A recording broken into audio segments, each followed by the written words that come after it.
Alright, hello and welcome DPL fans.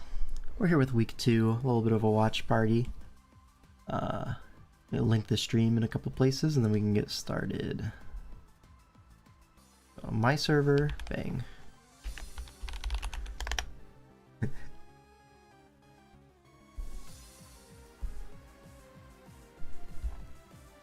And DPL server uploads, there we go.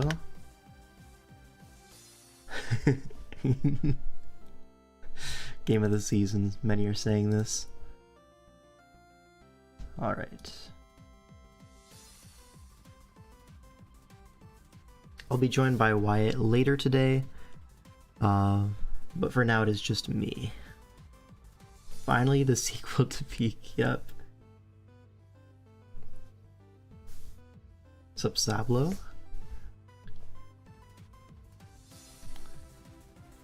Alright, let me do this, and then I can open the dock on my other monitor so I have some context on my screen. Alright.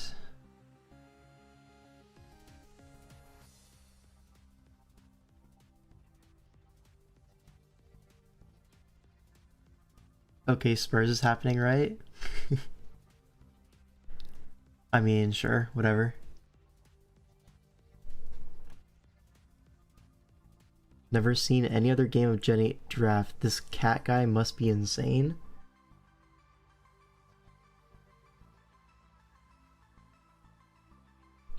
Who's the cat guy? Oh, the Persian. Yeah, it's a Persian mirror. OMB save me. How's the game going? Let me see. OKC Spurs. Oh, they're getting cooked. Nice. Yo, that wet banana guy is pretty good. What's up, Drizzle Storm?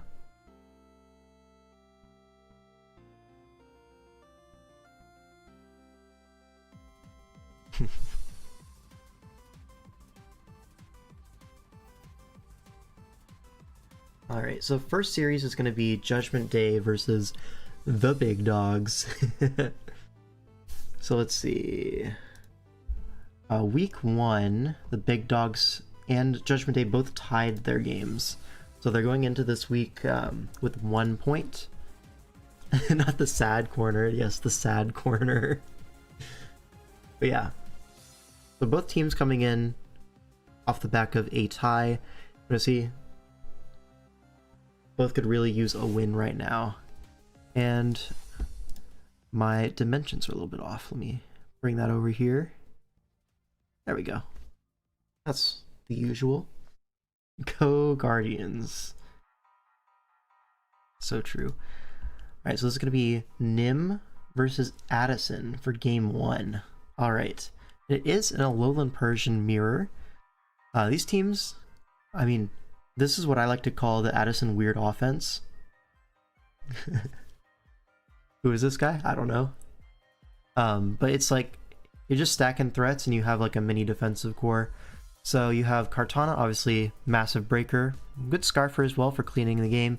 Kiram, very versatile breaker. Cinderace as well, like has some utility but also can break a lot of teams. This one is one of those teams that is pretty weak to Cinderace. And then in the back you have your Swampert to just Misto flip. Hit that flip turn, get momentum into your breakers, use it as an enabler if anything. Obviously you run into a Volcanion, so your flip turn is not unstoppable, but that guy doesn't want to switch on an Earthquake, so all things considered, it's not that bad. A Flippington, yes. Another pivot to get things in is going to be that Persian, right? Go for a Parting Shot or a U-turn, it gets both of them. And then Jirachi also can be a slow U-turn thing. It could also be like a Misto Beam type of thing. Lots of versatile stuff on Addison's team. I think Cinderace should start going as a round 1 pick, to be honest. Cinderace teams always turn out really good and teams with worse speed always turn out terribly. This is just Meowscarada theory. Can't wait for the VERGI game. The VERGI game, the way it's laid out right now is going to be the 3rd series we look at.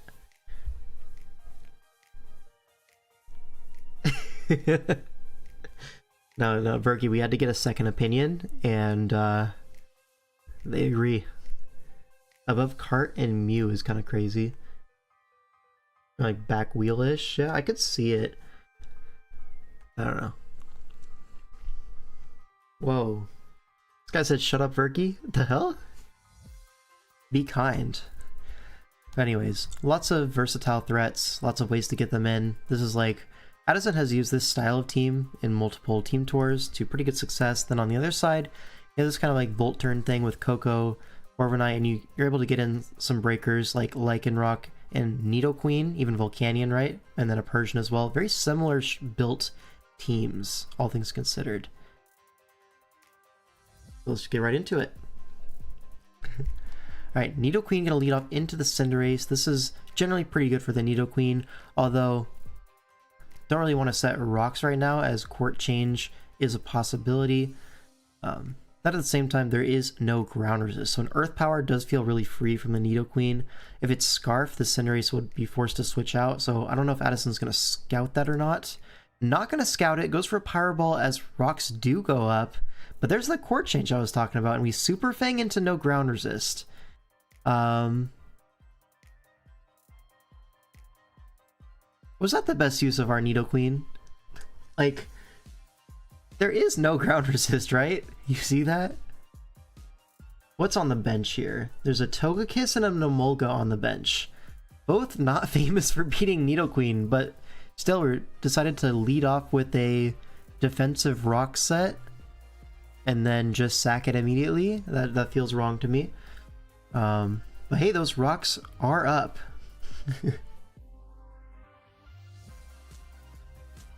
Nidoqueen is generally so freaking bad. I mean, it lost to a Cinderace. The hell?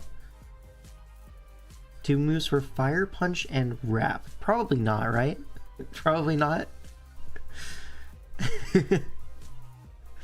But yeah, great use of the Nidoqueen. Basically trades rocks with itself.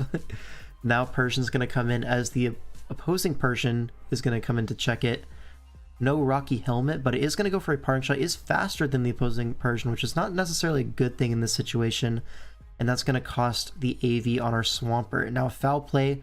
The Swampert's very chipped now. If this is Rocky Helmet, and it is, it's going to be in range for the next Foul Play. So Swampert just goes down immediately.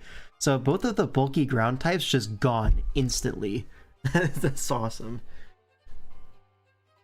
Legit got sniped on a Sword Shield Nido. So true. So where did the ground types go? Hard to say, but now this Coco is looking really scary. As on the other side, like the ground type being gone doesn't really open up anything in particular. So I think right now it's probably favoring Nim this position. But now Kyurem gets a switch in off the back of that, goes for a knockoff, gets rid of the choice specs. Still gonna kill without the choice specs, but now we've lost the specs forever. Volcanion comes in, goes for a Scarf superpower, knocks out the Kyurem. Alright, monster just dropping very quickly this game. Now Jirachi comes in threatening a Misto Beam.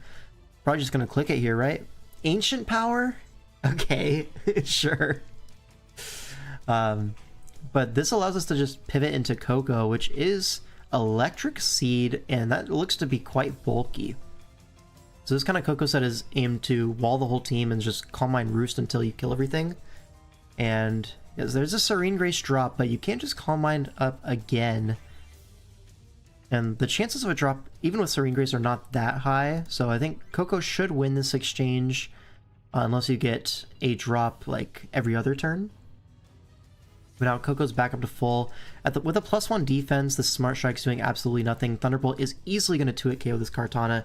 And it looked like Addison is in trouble versus this Coco. Yeah, Roost up. We can Roost up one more time if we want, although you don't really need to be super greedy.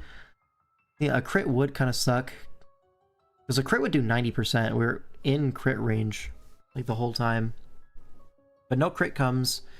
And now we Roost up to full. Now probably just go for the attack, knock out the Kartana. There it is. How are we beating this Coco? I think we might not be beating this Coco. Yeah, it's going to 2-hit KO the Jirachi. Can we get a boost right now this turn? No, we cannot. And I think this Coco is just going to sweep here. Yeah, the Cinderace is low. This guy comes... It's Scarf? 25, by the way. Let's be great, meow. Well, not exactly a great amount of damage from that gunk shot, but I understand the sentiment. Alright, the big dogs are going to go up 1-0 in the series with a pretty big upset of Nim versus Addison. Addison really respected as one of the best Swish players in the game, so Nim having a great performance here. Good prep, obviously. Coco, fantastic bring into this, but also, you know, that Swampert going down like frame 1 probably had something to do with it, right? But okay, let's go on to game 2. This is going to be Rai versus Draw. Two really old heads, right? Well, I say really old heads. Rai has really become a top player somewhat recently. Always been like near the top, but now he's really truly broken through into being one of those top players, especially in ORAS. Like really old though, yeah. Draw is like actually a dinosaur. Old head versus ancient head, yeah, exactly. And his team looks pretty ancient too. You see the Manaphy, the main, the Lando. This is like taking inspiration from like a team I remember in DPL seasons 5, 6? One of those two, where Rob Jr. had a pretty similar build. And he had a pretty great season going 6-2. This is like a similar Volt turn into Manaphy, like breaking kind of stuff. You have your screens with Klefki for a little bit of a modern twist on it, right? Yeah, Volt turn plus breaker. I mean, we've seen so much Volt turn plus breaker in this series so far. Like, both sides of the Swish game were basically that style. And now here you have very similar stuff. You have Rotom into Tyrantrum, like, booyah. And then obviously the Mega Main Lando T Volt turn core into like a Latios. Latios into this team is like really threatening. Like, you can see there's no resist to the stabs really. So like Soldu Calm Mind, really scary. Even choice specs, just click the right button, something's going to die or take a lot of damage. Okay, let's get into this game in ORAS. Nidoking gonna lead off into the Lando T. So the two ground types leading off. Nidoking in the Lando T matchup pretty often is going to be that Shuka Berry with Ice Beam, trying to lure it in. Now, Rai's team isn't particularly weak to Lando, given that there's a Rotom Wash. So it could be Shuka, it could not be. It could even be like a Scarf Nidoking in this. Just going for like a early game snipe on something. But also with the Manectric there, I might expect this to be like a bulky Nidoking anyways. And at that point, you may as well be Shuka Ice, right? Or Citrus Spadef for the Manectric, because outside of this, there's not a whole lot for this Manectric. Like, it does look like a really big threat. So we'll see. I would expect a Rotom Wash switch on Rocks turn 1. We see an Earthquake into Sash Nidoking. Okay, not what I expected, but... okay, it's actually not Sheer Force. It is going to be Poison Point? Is that it? Maybe Rivalry. Rivalry would be interesting because the Lando is forced to be male, and the Latios is forced to be male. So you actually get boosted damage versus both of them. I could see a Rivalry angle here. But that Icy Wind is going to slow down the Lando, but if this is Scarf Lando, it's still going to be faster. Looks like it's not Scarf Lando, as we pivot to our Latios, and that does basically no damage, but does slow it down to allow the rocks up. So we got chip on Lando, really big chip, and some chip on Latios with rocks up. Not that bad from the Nidoking, but at the same time, this Manectric is going to be a really big problem now. We've thrown away our ground type frame 1, like, for the second game in a row now. Rivalry would have killed? No? I have no idea the calcs of Icy Wind, non-Sheer Force Nidoking versus Lando. I'm just guessing. Yeah, right? Exactly, Vergi. So I don't really know. Maybe it's like Poison Point, but what are you Poison Pointing here? Like a U-turn Lando? Probably not, right? I don't know, I just work here. Now Tyrantrum comes in, and we're looking to fire off a Head Smash, probably. You could also predict the Klefki coming in, but it feels like a little bit of a risky click in front of Latios to go for an Earthquake or something like that when, you know. Head Smash seems pretty free here. Gonna go for the Head Smash, knocks out the Latios, but we're actually Strong Jaw, we're not Rock Head. So we're gonna take Recoil. Oh, no, that was a Rocky Helmet. Never mind. So we are Rock Head. And now the Klefki comes in after the fact. I'm gonna go for Spikes as another Head Smash to 70% and another Rocky Helmet. So T-Wave here, but another Head Smash does connect through the para. So Tyrantrum gets 2 kills in exchange for that Spike Up. Now Lando uses its last rock switch in to set rocks of its own on the full para. So free rocks, as they say. But now things are really chipped. Lopunny comes in, but we do still have a Skuntank, which Skuntank in this matchup is almost certainly going to be Rocky Helmet Aftermath, designed to trade into the Lopunny. And we do just go for a fake out here, which is going to bring us very low, and then we have to switch on spikes. Really not super great here. Draw going to use the Lando sack here on the Rotom, prevents a Pain Split on the switch in. Now Scrappy 8, the Manectric is going to come in, threatening a T-Bolt here, there's no resist. And Rotom is going to get 2-hit KO'd by that. Could have gone for a Pain Split, but it looks like it might just be like a Specs Rotom? Or at the very least offensive. Like 73 is so much to Manectric. Maybe Specs would have just killed. So this is definitely offensive Rotom though. Could be Scarf? But slower than Manectric? Probably not. What is this Rotom? Could be Custap. Oh, that would be interesting. Custap, offensive Rotom with Endure is your check to Manaphy. Could lure the Manectric here. I mean, you don't have a switch into T-Bolt, so if it is Custap, you're going to kill something here as Rai. And it is not Custap. Unfortunate. So we're just going to go down. Now, Aromatisse comes in, is on an Air Balloon, and I see Air Balloon, I'm thinking, okay, this is to check the Lando for a one-time, but what's the goal here? Is it to set up a Trick Room with like Nasty Plot, Trick Room, Aromatisse? Because the balloon is there to give you an extra turn versus Lando. So that could be your Nasty Plot turn, and then you Trick Room, and then you start sweeping. Let's see. T-Bolt comes out, does 41, which is quite a lot. But we just go for a Moonblast. Maybe setting up a Trick Room is bad, because then Skuntank would sweep you in Trick Room. That would kind of suck, right? But now Skuntank does come in, and it's just going to kill the Aromatisse with Poison Jab. Now there is a Mew in the back. Mew could be anything here. A Nasty Plot set would be pretty strong in this end game, but Lopunny's going to come in and probably just trade down with the Skuntank, prevent our Mew from having to take a Sucker Punch or anything like that. And it's looking like it's going to be a Mew versus Manaphy 1v1 for all of the marbles. Alright, 2 layers up versus just rocks. So Mew going to enter the field at 75, Manaphy at 88. And just depends on what sets these are. Manaphy almost certainly going to be Tail Glow with Energy Ball, Surf, and if there's something benched that's important, let me see. There is a Scizor bench, so it could be HP Fire Manaphy, which would be a big deal in this mirror, right? Because you would be slower than a max speed Mew. But we don't know. Could just be Surf.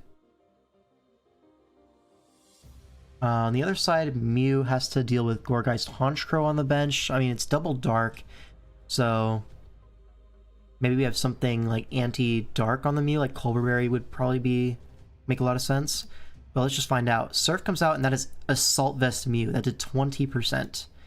As we go for a Super Fang, gonna bring this Manaphy low, reveals Leftovers. Now we're gonna Tail Glow as we Volt Switch. That's gonna 2-hit KO, and if we do the math on this, Surf did 20, and 2.5x special attack, that's 50%. This Mew is going to live the next Surf, and knock it out with another Volt Switch, and we get crit. Nice. That's a roll if you're max, but sorry for crit. I think it's just AV, right? So maybe misreading the damage roll, but yeah, Draw's going to make it out of that one alive with a timely crit on the last turn. Extremely close game. Yeah. I think it was probably a mistake to not Tail Glow the first turn. Because Tail Glow into Surf would have, beat this Mew without having to Hax it. But Surf into Tail Glow into Surf would not have got the job done. Maybe we're surfing just in case it's like offensive Mew. But if it's offensive Mew, I think you lose no matter what. Yeah, I think you still don't two-shot it anyway, so... Mm-hmm. Yeah. Hearing Scarf Trick. Maybe. Yeah.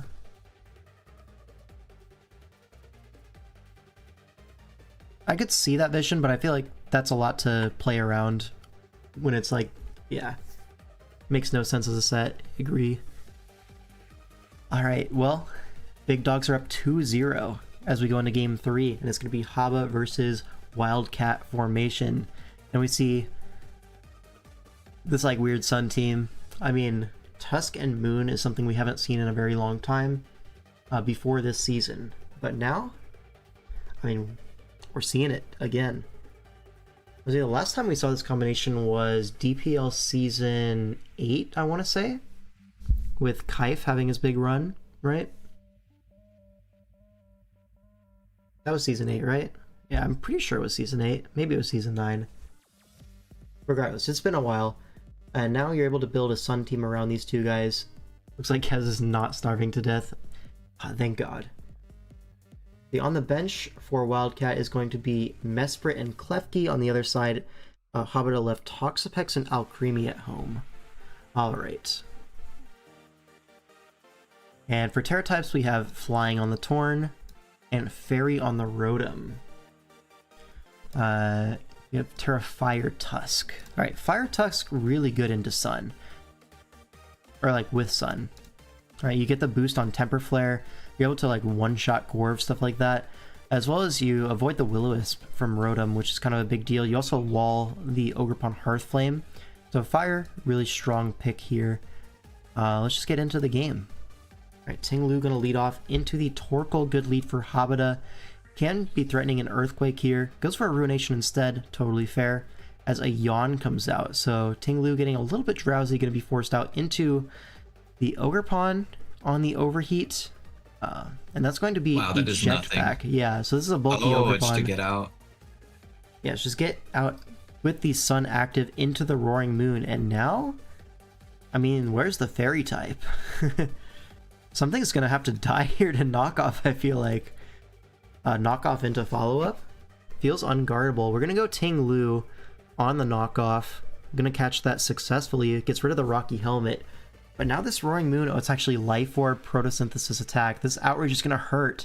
Does 2-hit KO the Ting-Lu and does like to get rocks up. Maybe you could justify going Corv there, but, you know, ending Outrage into a Fire Fang probably gets close to a kill, not going to lie. Now Torn comes in, going to force this out. You have a full HP Electros, so you may as well go to it, but now this is going to allow a U-turn into Ogerpon for a Synthesis turn, I'm guessing. Want to keep it healthy. It appears to be a bulky Ogerpon aimed at trying to, you know, slow down some of Wildform's team. We're going to see a flip turn into Torkoal, get that Sun back up. We see a Play Rough, which is actually good for Haba. It's going to waste one Sun turn on the Torkoal sack. But now Roaring Moon comes in for another kill.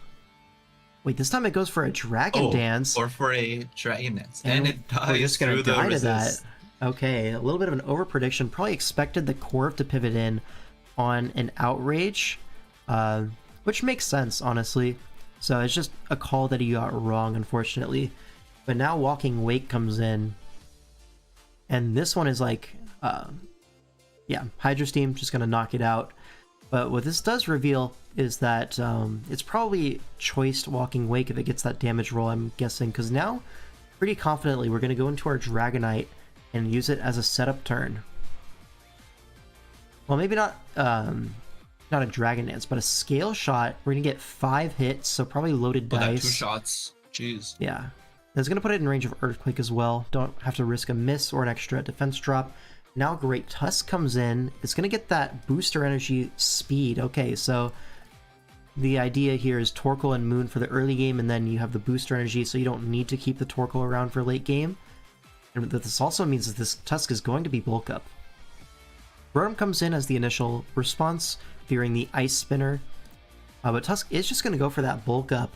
And now we're certainly going to see a Terra Fire and a Stone Edge crit onto Rotom as the Reflect goes up. And that's going to put it in range of the Temper Flare. Alright. So unlikely for that to work out so well for Wildcat, but it is going to work out. Without the crit, it probably would have done, let's see, it's 83, so we call that a little bit over half, like 50, maybe 58, is that? Give or take. So the Rotom would have been able to live the next hit. But I don't know if that like truly would have made a huge difference, because you can't just keep clicking bulk up on the Rotom. It doesn't really threaten the Tusk immediately. Maybe you could have just gone Torn on the next bulk up, but I mean, that ends up in the same situation we're in right now, except that the Tusk is boost it up more. So I don't know, I don't think it really makes a huge difference. Torn going to go for the Terra Flying and gets crit by another Stone Edge. Okay, that one probably mattered a little bit more. Yeah, I'd like to imagine that like he was about to fire off a big Bleak Wind with the Terra Flying. Yeah, or like a Hurricane or just something, man. High crit ratio, by the way, not hacks. So true, VERGI. And now a Temper Flare to break the multi-scale, trying to guard against like a weakness policy Dragonite. But you're gonna have to Stone Edge it anyways. So Dragon Dance into a Scale Shot, but it's actually not loaded dice. Just got lucky in that first one. But now an Earthquake does 50% to Great Tusk. But that next Stone Edge with the Reflect Gone is gonna knock it out, and Hoppa's just going to quit while he is behind. And this is gonna be almost even up the series. It's now 2-1, still for the big dogs as we go into Game 4. It's going to be Slick Panther versus Bobbert. Because I haven't really been mentioning who's on what team so far. So Slick Panther is going to be on the big dogs. Bobbert is on Judgment Day.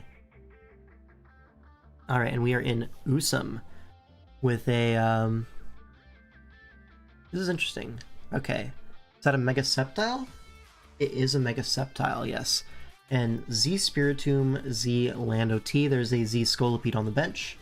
On the other side, it's going to be Z Gren and Z Zygarde. There's a lot of Z's there. Just always play from one team's POV and then you don't have to say who's who. True. But okay, this is pretty interesting. We have screens into Zygarde or Gallade through the Klefki or the Uxie. Salazzle for a little bit of speed control, fast Encore. Looks generally pretty threatening into Bobbert's team. Could definitely see like a Choice Spec Salazzle being quite strong here. Maybe like Assault Vest, Pursuit, Spiritomb could be able to slow it down. I could definitely see Spiritomb being quite good here. Maybe not AV, but like spreading Wisps into Zygarde, Gallade, all that stuff. And then obviously Shadow Sneak, really valuable priority here. So yeah, good Spiritomb matchup into Gallade. The Feeny probably going to be used as the Zygarde check, that or the Lando T. Either one can do that job. I mean, this Sceptile looks really strong here. Only Klefki to deal with it, and Klefki, not exactly known for sticking around a long time in a lot of games. So definitely look out for maybe a Scarf Gren trying to snipe that Sceptile. I could definitely see a lure for it somewhere. But let's just get into the game. See, Uxie lead off into Zapdos, could see Rocks up immediately. We're going to see a Toxic instead, but it's Lumberry Zapdos, and going to get a Toxic of its own. Alright, so Bobbert wins the turn 1 exchange, but now Rocks go up for a T-Bolt. Uxie is going to be basically dead, but it did get what it wanted, which is Rocks and a Toxic on the Zap, but the Zap is Defog. So I'm going to save the Uxie, go into Klefki on that T-Bolt, and we're letting our Sceptile check get quite low. The Uxie's already low as well. And we're going to set up spikes on a Defogmon again, but it is Toxic, it's on a timer. You can't exactly spam Defog here. We're going to Imprison trying to block the Defog. Goes for it. I feel like that was probably a mistake, because even if you get the Defog off, the Klefki's just going to spike next turn anyways, right? So all you're doing is taking poison damage, and you're still going to end up with that one spike on the field, unless you like sack your Zapdos to Defog, which then still the Klefki's going to spike on whatever comes in to revenge it. So you end up with a spike on your side no matter what. But now from this sequence you're going to end up with 2 spikes up, and now you're also in Rocks range. So Uxie comes in, goes for a Foul Play, knocks out the Zapdos, and depending on what comes in, we might be able to Rock on it. Feeny comes in. I would guess this to be Scarf Feeny in the matchup. Matches up well into Zygarde, Gallade, and potentially the Greninja. Also, coming in on this Uxie, which revealed to be faster than Zapdos, and you want to prevent Rocks from going up, it basically has to be Scarf here for this to make sense. VERGI asked the switching reset Toxic turns. Yes, it does, VERGI. Yeah, it does. Why is it not Scarfini if you're going to it now? That feels really strange to me. Why do we just let Rocks go up for free? Oh, because it's Defog Feeny. Because it's another Defog. Oh my god, what a twist. Alright, Defog, Calm Mind Feeny, no leftovers, so probably Super Berry.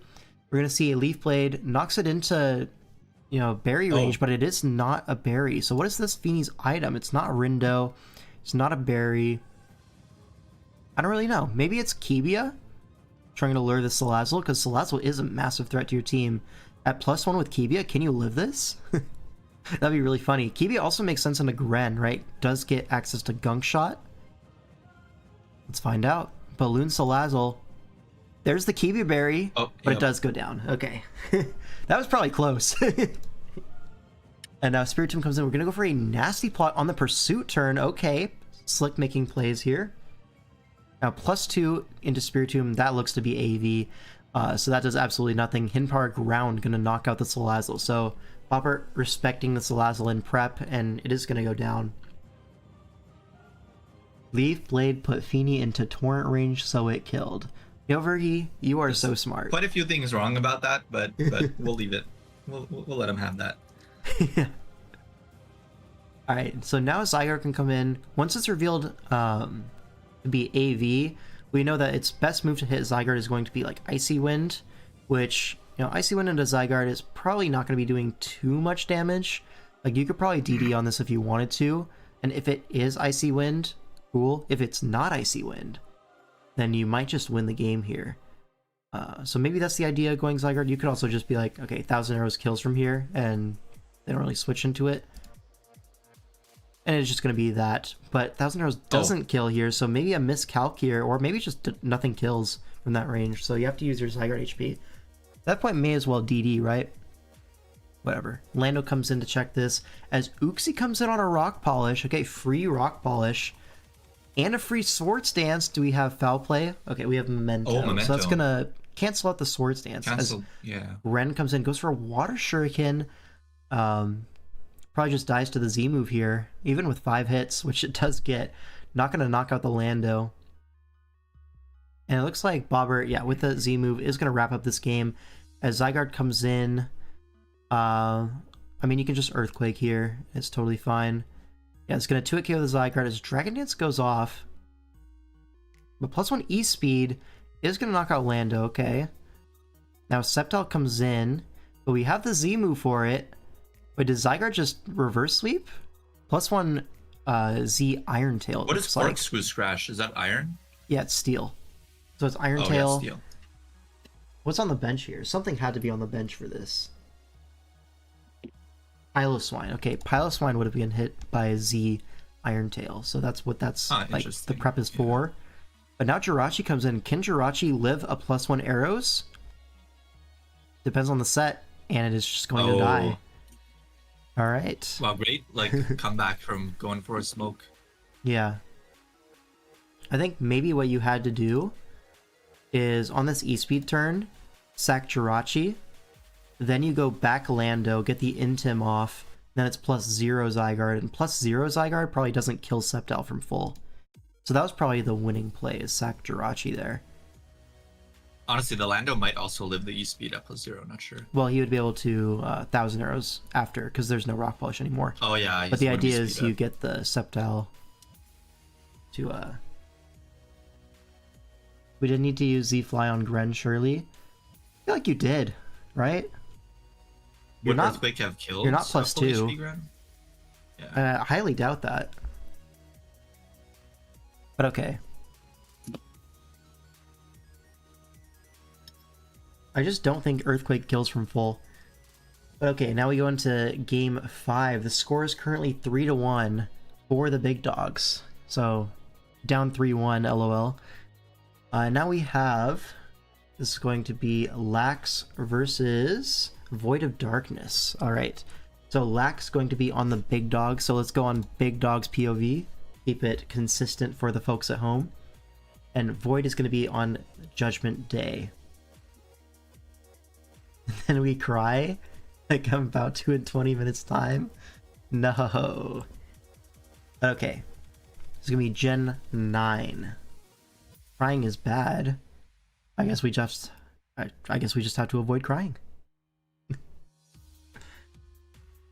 Alright. So we have a Terra Goldango, which is going to be Terra Steel. We have Deoxys, which is going to be Terra Poison, and a Ninetales, which is going to be Terra Rock. Alright, the trifecta. I guess it does depend on sets there, yeah. Okay, on the other side it's going to be Terra normal Gliscor, and is that it? The Arch is also Terra, so Terra Dragon Arch, and then the Arachnid, which is benched. Alright. Look at the game. So Roaring Moon's going to lead off into Terrapagos. Alright, so lead Terrapagos usually means that we're pretty confident in our backbone defensively, where we're not going to need the shell later. We just want to get value out of it early. Now here, Roaring Moon can just knock off, break the shell, and take any one hit from Terrapagos, but we're going to have to see. We're going to go for a U-turn, okay. It does 16, so it looks like an offensive Terrapagos, or that's like Banded Moon. Looks like that's Banded Moon, because that did so much to Trap. But now with the Protect and Leftovers, we might be able to get back up to the shell. Here's a U-turn, only does 13, so Deoxys coming in here. On the Starstorm, does a lot of damage. Wow, that is a lot to a DOD. How many EVs does this Terrap have? Feels like a lot of EVs. Oh, he can get back to shell here with Protect. Not that it matters, is he going to U-turn, I'm assuming. But... Well, the thing about this U-turn is it's not going to break the shell either. Yeah, the lefty is going to put it back in shell, right? Okay, here's Starstorm, and Dragon Tail is going to break the shell and prevent the Leftovers recovery, at least for now. But Deoxys gets forced in, is threatening a kill on the Cyclozar, could potentially set up a hazard here. A Spike would be great, Rocks going up, also great. And knock off this Deoxys, get rid of the boots as a recover comes off, so fair trade. And now the spikes are going to start to get laid down. Ninetales comes in, it is going to be heavy duty boots. Not anymore though. Knocks off those boots in exchange for this Blizzard. 36? What the fuck? This is double hazard AV. I guess. You see that? That's crazy. Now Terrapagos is going to come in on this Blizzard. Going to take 35. Which is pretty reasonable damage. And Terra Starstorm, that's going to be a big HP trade. No Protect, so we're just going to take the roll, and we do get it. So Terrapagos trades there. Is offering up a spin to Cyclozar, but you have a Pecharunt to block it. And a Protect to stall out some Toxic turns. Yeah, probably definitely going to see a Pecharunt here. No reason to risk a spin for no reason. And Void does go for the spin there, but you always go Petch. Now it's a U-turn into Goldango, certainly. Yep, there it is. On the Malignant Chain, yep, catches that one correctly. And this is Terra Steel, so something might be dying here. And there it is, the Terra Steel Make It Rain, a really powerful attack. But that's why we kept the Terrapagos for that sack opportunity. Now Ogerpon comes in, and Ogerpon is a massive threat in this position.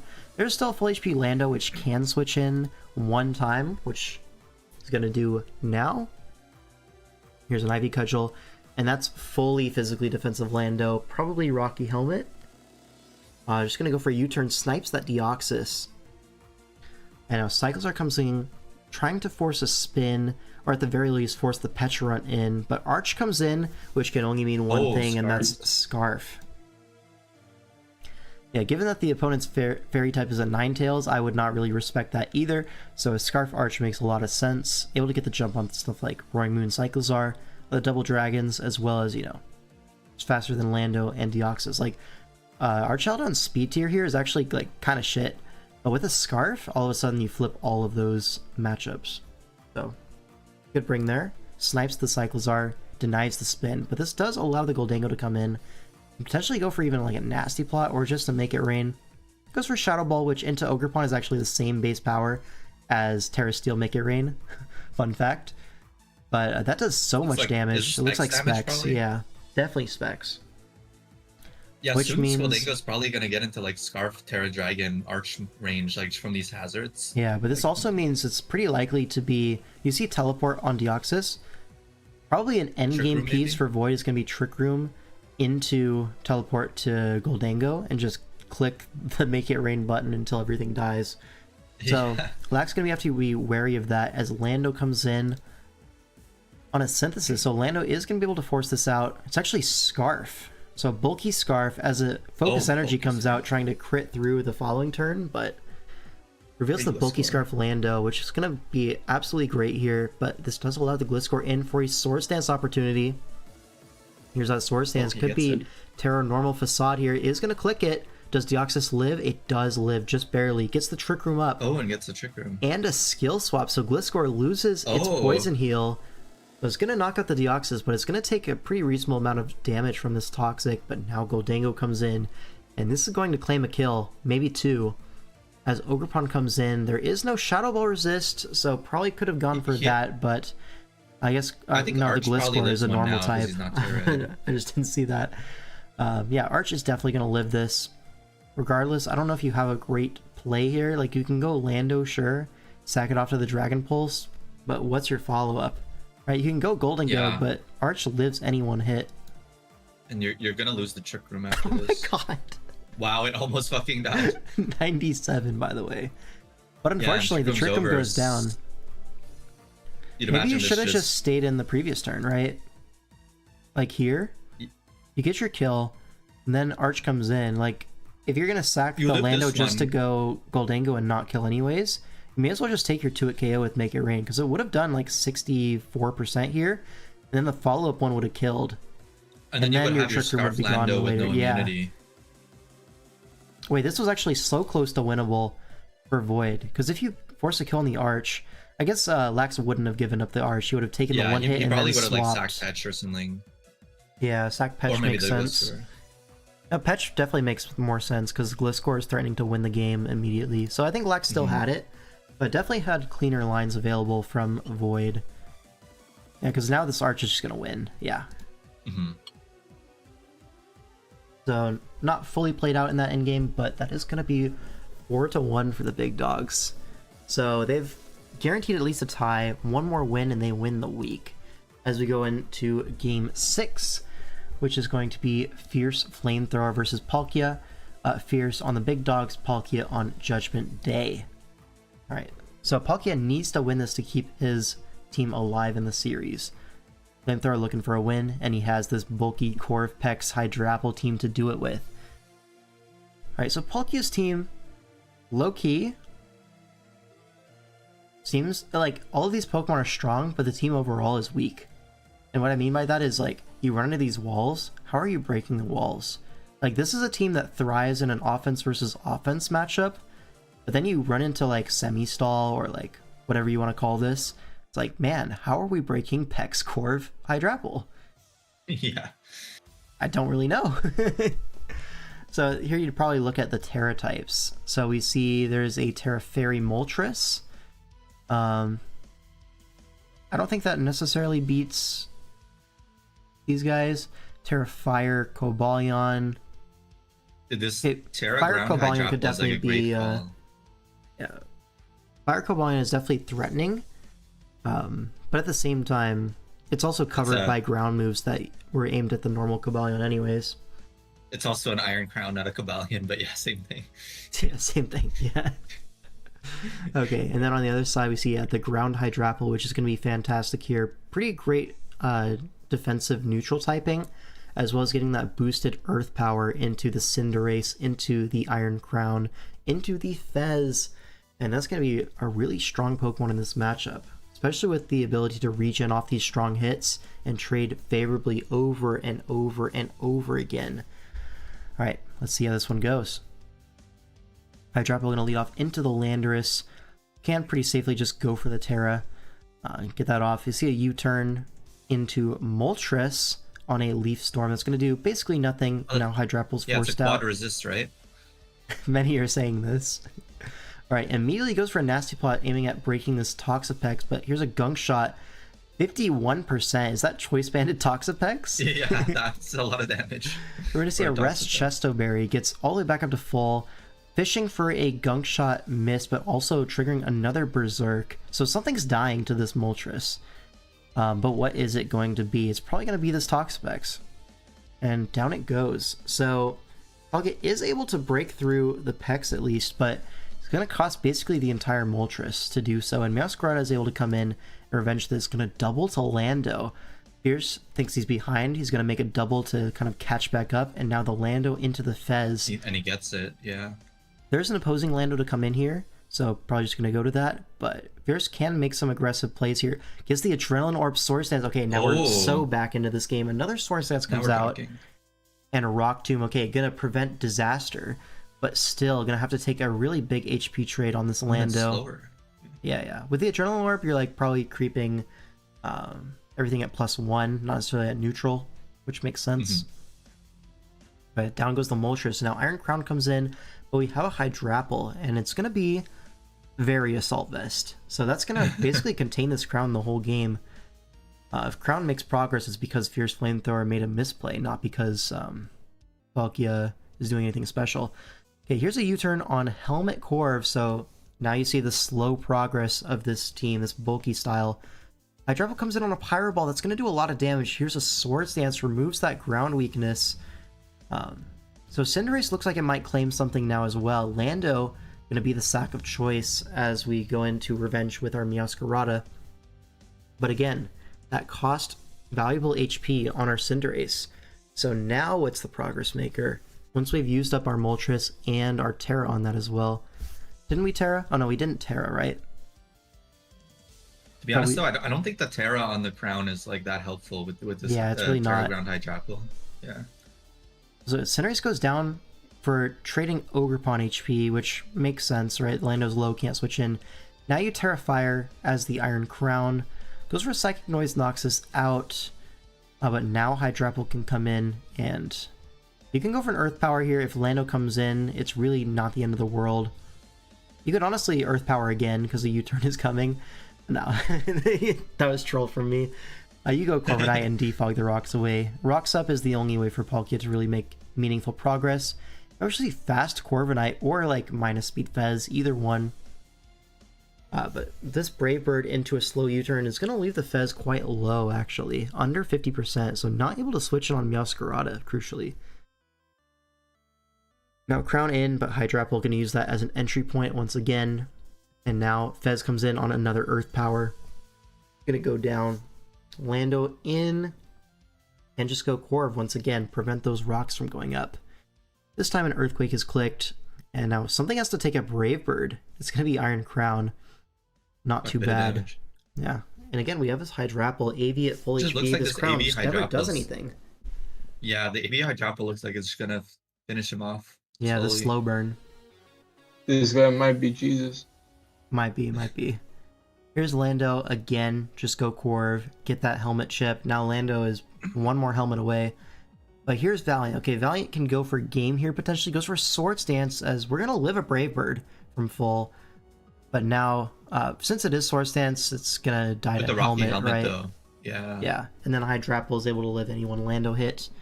Could also go to your own Meowscarada, which is going to outspeed. Or just go for a quick attack, cover a Scarf Lando. Sure. Really wanted to outspeed. Yep. Alright, so that's going to be the series for Big Dogs. But there are 2 more games to go in the series. So we go into this one, which is going to be Fagos versus Sub-Zero. And we're about to enter the Sub-Zero zone. We have to note it's not Game 8 Fagos. It's not. He's debuffed here. Alright, Sneasler into Mousehold. Mousehold going to be forced to switch out into the Slowking Galar. As we see a U-turn, predicting that switch, getting a Mamoswine turn. But we have a Corviknight. Oh, we go hard Mousehold on rocks. Whoa, that was kind of crazy, no? Works out, though. And now we're threatening a Pop Bomb, potentially going through his Focus Sash on Mamoswine. But we have a Skarmory, so it shouldn't be too bad. Just go Skarm. Pop Bomb is doing 6%. Nope. It is not. If it was Weak Armor, it would have freaking died. Yeah. Wow, Pop Bomb just such a strong move. It still seems to be two-shotting the Skarmory of all things. Yeah, this is Mega Skarm, but when you Mega Evolve, you actually lose defense. Oh. Well, the rocks are gone. Does he live the incoming attack? Maybe a Roost? No, does not live. And Thanos is dead. We could have just taken our free kill on the Skarm there with another Pop Bomb, and then probably gotten to tidy up on another Pokemon in the future. But that is not the world we live in, and down goes the Mousehold. So Delphox is going to be able to revenge kill this. Goes for a Flamethrower as Hydreigon comes in, takes 24. which reveals to be bulky, so gonna go for a Dazzling Gleam, but it is Roselli Berry Head Smash. Oh, but we lived the Head Okay. Smash somehow. Head Smash there as like a mid-ground between Delphox and going hard Primarina, which is the other like legal move from Sub's end. Would have done decent damage to either, but not quite going to be able to pick up the KO on Delphox, so it's going to get traded for that. But now Delphox is low, it's in Rock's range. If we get Rocks up again, and Sneasler Probably comes a Scarf in. Sneasler if it's Yeah, coming definitely Scarf Sneasler. Going to go for a U-turn. If Slowking comes in, then Mammo comes in and gets Rocks up. Or I guess we can go Palafin and get our form off, and now flip turn to our Mamoswine as Chili goes off. But now, like, how do we kill the Mamoswine? It's going to be Prim, but Bellybolt can come in on Prim. Okay, Psychic Noise is going to prevent the Bellybolt from healing at least, so next time it can't switch in. Oh, we stay in. Oh, and it's faster. It is faster. Okay, why do we stay in, and why are we slower? Two separate questions there. Staying in with the Prim is definitely wrong. Yeah. How much speed does he get up to? I guess like just expecting a slow Prim, they went like NASCAR Bellybolts to like try to snipe it. I don't know. Well, Bellybolt's not that slow. It's like deceptively quick here, so it might be creeping like even a slow Corviknight. That's something you can definitely do with Bellybolt, right?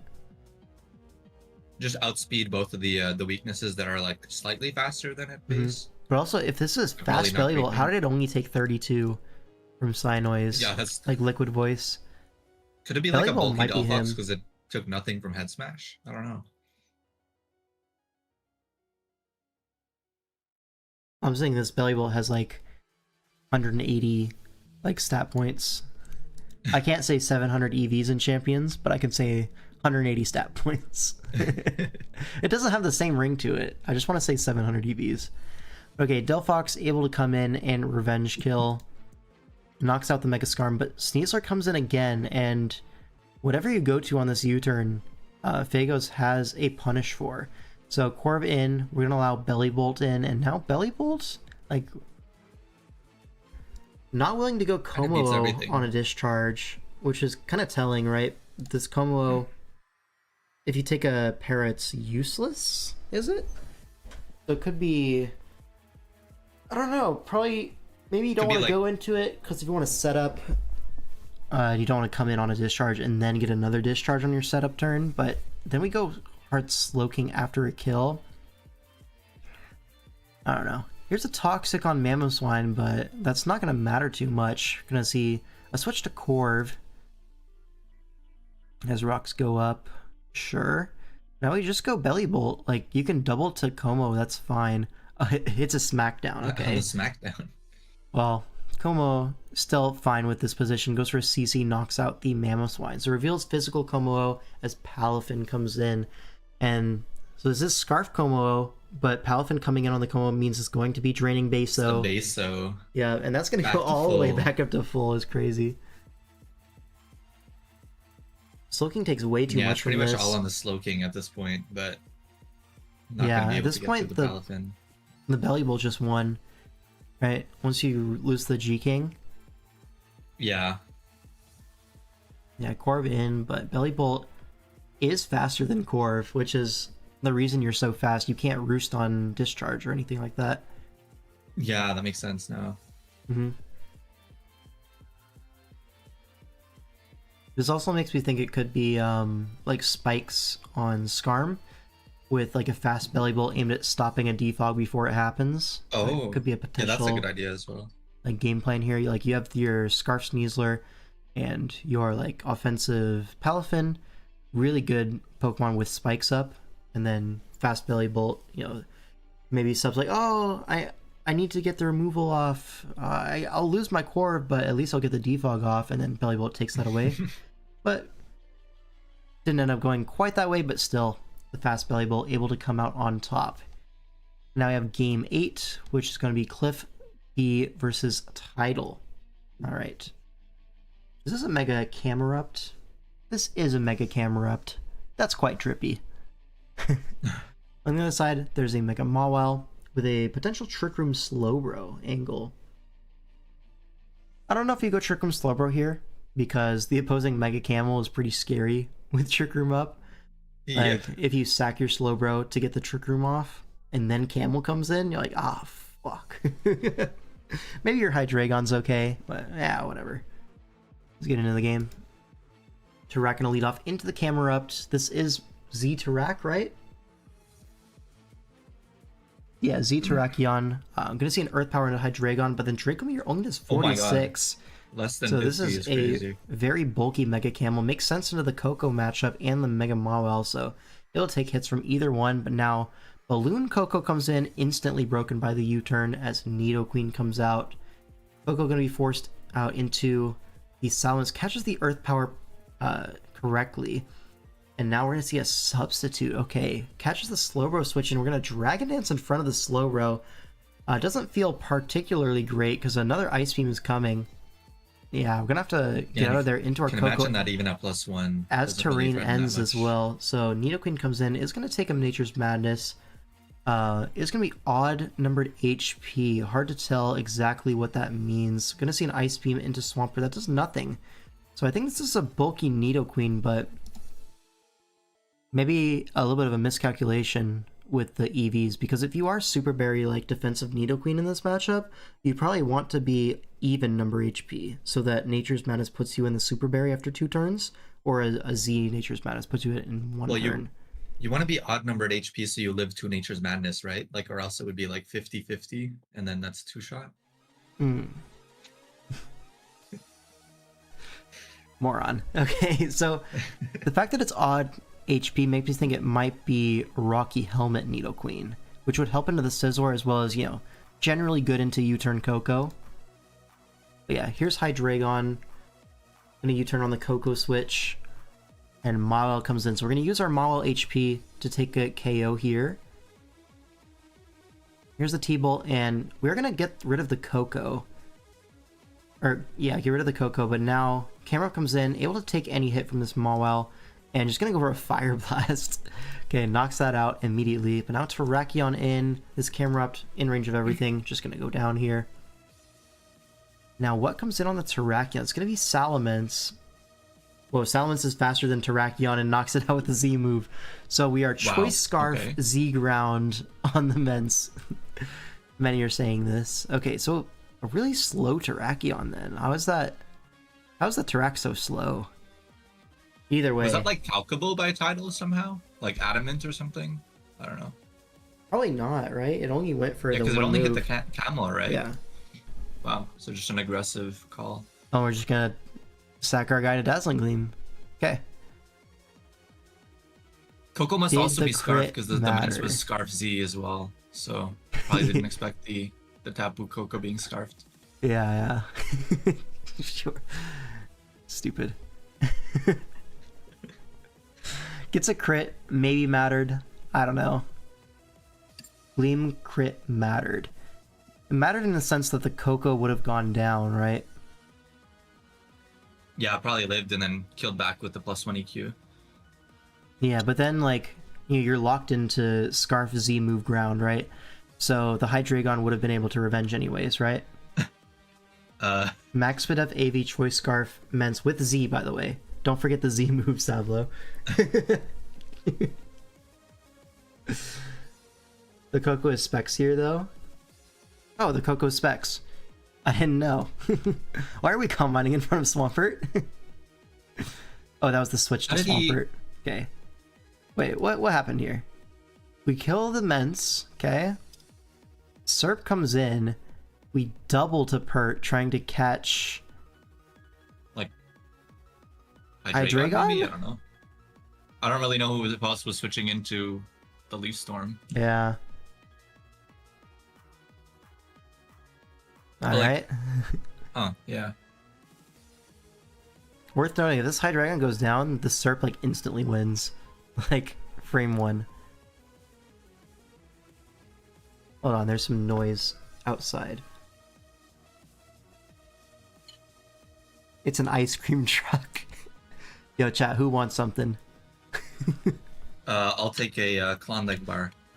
What would you do for a Klondike bar? Alright. So, Slowbro eats a J-Ricky. It's a slack Eat, off. stay Ricky. Yeah. The Swampert probably beats Slowbro 1v1. No burn. Toxic is getting pretty high. Ice Beam expecting a Hydreigon pivot there, but I don't think you can afford to take damage on Hydreigon. Yo, this Scizor looks a little bit threatening as well. Yeah, Scizor, this like game. one Swords Dance, game done. And Coco comes in. Coco's gonna give it a Swords Dance. Like, right now, right? Oh, we Might don't not be go Swords to Dance. it. I don't know. I think that was your turn to set up, right?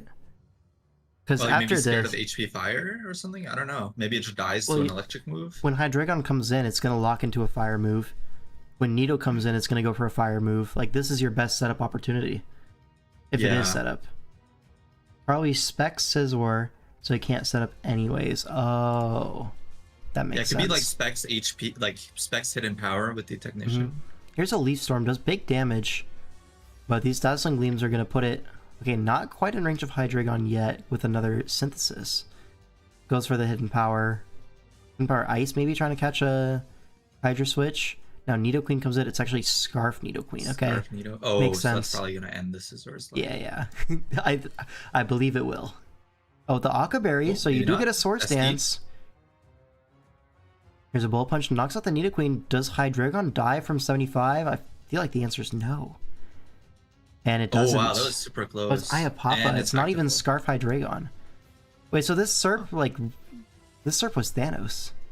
But I guess Scarf Nidoqueen always gonna keep it in check, so maybe not. Yeah. I thought it'd be like Helmet Nidoqueen and Scarf Hydreigon. Alas, it was a different configuration. And that's gonna be the series 7-1 for the big dogs, and Judgment Day goes into the sad corner. But you know what would have been interesting? If you like stalled out the electric terrain turns with the Serp, and then you set up in front of the Coco with the Scizor, then like maybe then you can like kill everything with Bullet Punch. You would have to Swords Like, Dance 'cause- twice, right? But I think you would be able to, right? With the Aqua Berry, if you switch into Flamethrower, you live that, you get 2 Swords Dance, and if Coco stays in, I guess the problem would be if the Coco like catches on and goes for a Depends on the Calm Mind. Coco's moves too, I guess. Yeah. No, I think at that point, once the terrain goes down, you would just click Calm Mind with Coco, and you would let it go down to the Serp, and then you sweep with like Flamethrower Nidoqueen, yeah. right? Yeah, that makes sense. Okay, we've solved this endgame. Cliff won. Apparently needed to protect on turn 3 to get the Toxic Chip. Oh yeah. So that we might have had done- Protect that would've done it. Camerupt. Oh, it also changed moves, so we knew it wasn't Scarf and just forgot. Oh. Are we stupid? Mostly me, but like, I'll bring you in with it. Yeah, wow. Title's right though. If she protected there, it would have been in that Bullet Punch range in the That's endgame, also, 'cause though, it would have like- done another 12. Insane hindsight, you know? Yeah. Yeah. No reason not to protect. Well, the reason not to protect is you give a free switch in to like Nidoqueen or something. Which definitely could have come in on that turn. Right? I don't think protecting was necessarily 100% correct. Like, if this was Scarf Hydreigon, which, like, it just revealed Draco at that point, then it would have been, like, super chopped to give a free switch. Alright. Next series, it's going to be Scovillains versus Huge Power. In game 1, we have champions. Yep. On the bench now, probably ride it out till mid. You fumble just like Patrick when he's looking for this. We got the soundboard on deck. This power is huge, so big. Go Villains Alright. versus Huge Powers. Yes. Your son, Koi. Yeah, he is here. Alright. So champions versus Hunter Z Infected. Alright. Anything I want to say about this matchup? It's a really cool avatar that Koi is using. Yeah, this is the is this the UK, World Cup I believe? UK one, yeah. Like brand new, hot off the presses. Damn. Alright, let's get into the game. So what gen is this? This looks like champs. Yeah, it is champions. You can tell because they're all level 50. So it's going to be Oh, Gallade yes, lead yes. into Slurpuff. So lead Slurpuff kind of representing sticky webs. Go for the Dazzling Gleam into Clefable. And there is the webs as Moonblast comes out. Does a little bit of chip. But it does weaken the Slurpuff for the Gallade later. Oh, excuse me. Now Drill comes in, Wish in the air. It is able to switch into anything for free here. I'm going to go Garchomp as Scizor is going to be pivoted into. But Garchomp should beat the Scizor 1v1. Ooh, a crit Oh my God. U-turn. Going to do a lot of And damage it's to our slower, Garchomp. so it's probably... Huh. Well, that's the webs, right? Oh, you're right. I'm stupid. Yeah, here Clef comes in immediately again. Should be able to just go for a Wish, get that in the air as Extra Drill comes in. Oh, just goes for a Flamethrower, catches the Drill for some decent damage. But now Drill can go for that spin, get rid of the rocks. Goes for an Earthquake on Noivern, okay. And now Flamethrower is going to knock out Drill, okay. Making moves, those rocks are here to stay, it seems. Your Samurott in as Clefable is going to enter the field on a Ceaseless Edge, so a Spike does go up. But Clef is threatening a Moonblast here. Can't really go safely to Scizor. Wish in the air as Basculegion comes out. Surf not going to do enough damage. So Moonblast here gets a little bit of chip on the Basculegion, and we can just Wish Protect this off. Not really breaking through this Clef. Gonna need like a Shadow Ball drop, which I guess Hunter is going to attempt to fish for there. Gonna go for a Surf. Force the Protect, but honestly, this Clefable is really hard for Hunter to remove from the field without taking like really significant chip. Another Wish in the air, another Protect, as Arch does come in after a little bit of conditioning. Alright, Clefable ends up at pretty high HP, and now Arch threatening this out. Gonna go to Noivern on the Focus Energy. Okay, this is definitely gonna, you know, I was gonna say bait a response from the Noivern, but we see a Defog immediately. I would have expected a Draco there, but Defog gets rid of the Sticky Web, importantly, and the spikes, but at the cost of our rocks, and now Slurpuff comes in immediately to reset the Sticky Web. We can Those go rocks Clefable would have been once pretty here. nice. But, Yeah.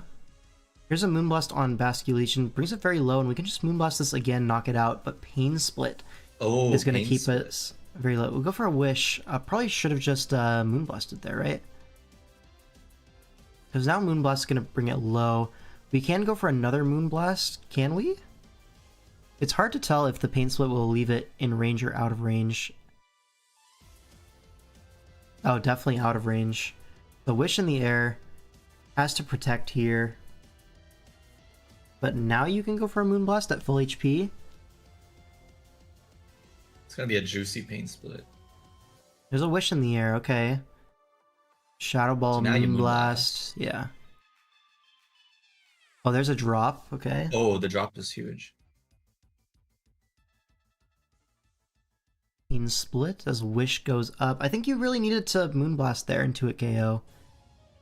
Because now you really can't, right? Yeah, it's Unaware Clef, so the drop doesn't really make a big difference. Just bring this back down. Not true. We go hard Garchomp on the Pain Split. Limits the recovery, I guess, but now we have to pivot If the web's Noivern. down, so something has to take damage, yeah. And now we get another Defog, but Basculegion's just going to take the opportunity to do more damage to our Noivern. Now Scizor in on the Draco Meteor. Misses, wouldn't have done a whole lot anyways. Now Chomp in on the Bullet Punch. We're going to sack our Chomp. Scizor is taking chip. This is good for our Gallade, and a Blastoise gets to come and go for a Shell Smash. I believe we're Wide Herb on this set. Yeah, so gets the free Smash. It's going to knock out Scizor here. Bullet Punch brings us down to Torrent range, importantly.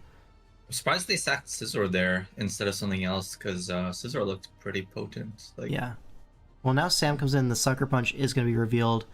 Now Gallade comes in, go for a CC. Not going to 2-hit KO the Slurpuff, it looks like. Yeah, and with the J-Ricky, going to get that Unburden activated and Draining Kiss all the way back up to shit. full, basically. Oh my god. The Thunder Punch here definitely was not correct. We took chip on our Gallade for no particular reason. And the webs go right back up. Wish in the air, like you just don't care. But Clefable going to eat that barely. Get some chip off on the Archaludon. Probably just protect one more time, get some lefties, and then go into Umbreon on this. Honestly, Umbreon's looking really looks good. like a little Yeah. bit unkillable in this game. How do you break Umbreon plus Clefable here? I guess the way of I breaking guess is you go for Focus the Energy focus Draco. energy. Mm-hmm. Does that do it? I guess we'll see. Wish in the air into Clefable on the Draco Meteor. So now it's back to full. It can live one non-crit Flash Cannon, but I'm gonna go back to Umbreon. And there's the crit, yeah. Well, that's how they kill Umbreon. Found it. Is Scope Lens? Is it Scope Lens? Like, is that in the game? I don't think it's in the game. What about Leak? Leak is +2 crit. Probably not, right? Oh my god. And gonna have to wish into Gallade, I guess. But the Slurpuff is too healthy. You can't break It's it. also minus speed, so like. Yeah, and that might just -1 get Draco. Spadef, yeah. Yeah. Yeah, it's looking bad. I don't think we can kill the Slurpuff anymore. Alright, maybe we don't even kill Arch. Well, no one should kill Arch. Oh, we don't even Draco. Alright, that's gonna be the game. I mean, yeah, like if he Dracos, he's at -2 and then can't kill anything else. So. Yeah. So like major mistakes, right? The Gallade took chip from the Slurpuff when it didn't have to. But it is in Champions, so that's like a guaranteed crit then. Oh, okay. Alright. That's actually good to know. Seen enough. 18 points Arch. We've all seen enough. Alright, next up for game 2 we have Lucas versus Sablo. Alright, and Sablo was in the chat earlier, so maybe he can give some insight. But okay, this one was a fun one to watch, I'm not gonna lie. But also, really scary matchup. You're gonna see like a Scarf Terra Dragon Raging Bolt. We knew this was gonna come. But at the same time, it's really hard to justify Terra Fairy on our Scizor or Keldeo, given that there's a Toxapex, right? And a Corviknight. Oh, so there's a bench Terra Keldeo. Yeah, That there's makes sense into there's a Pex bench and Sun and Keldeo. shit. Yeah, and Screamtail particularly makes it really hard. Yeah. Like Screamtail and Sun, Keldeo is just jobless, right? You have to be like Specs Yeah. Terra Blast Ghost or something.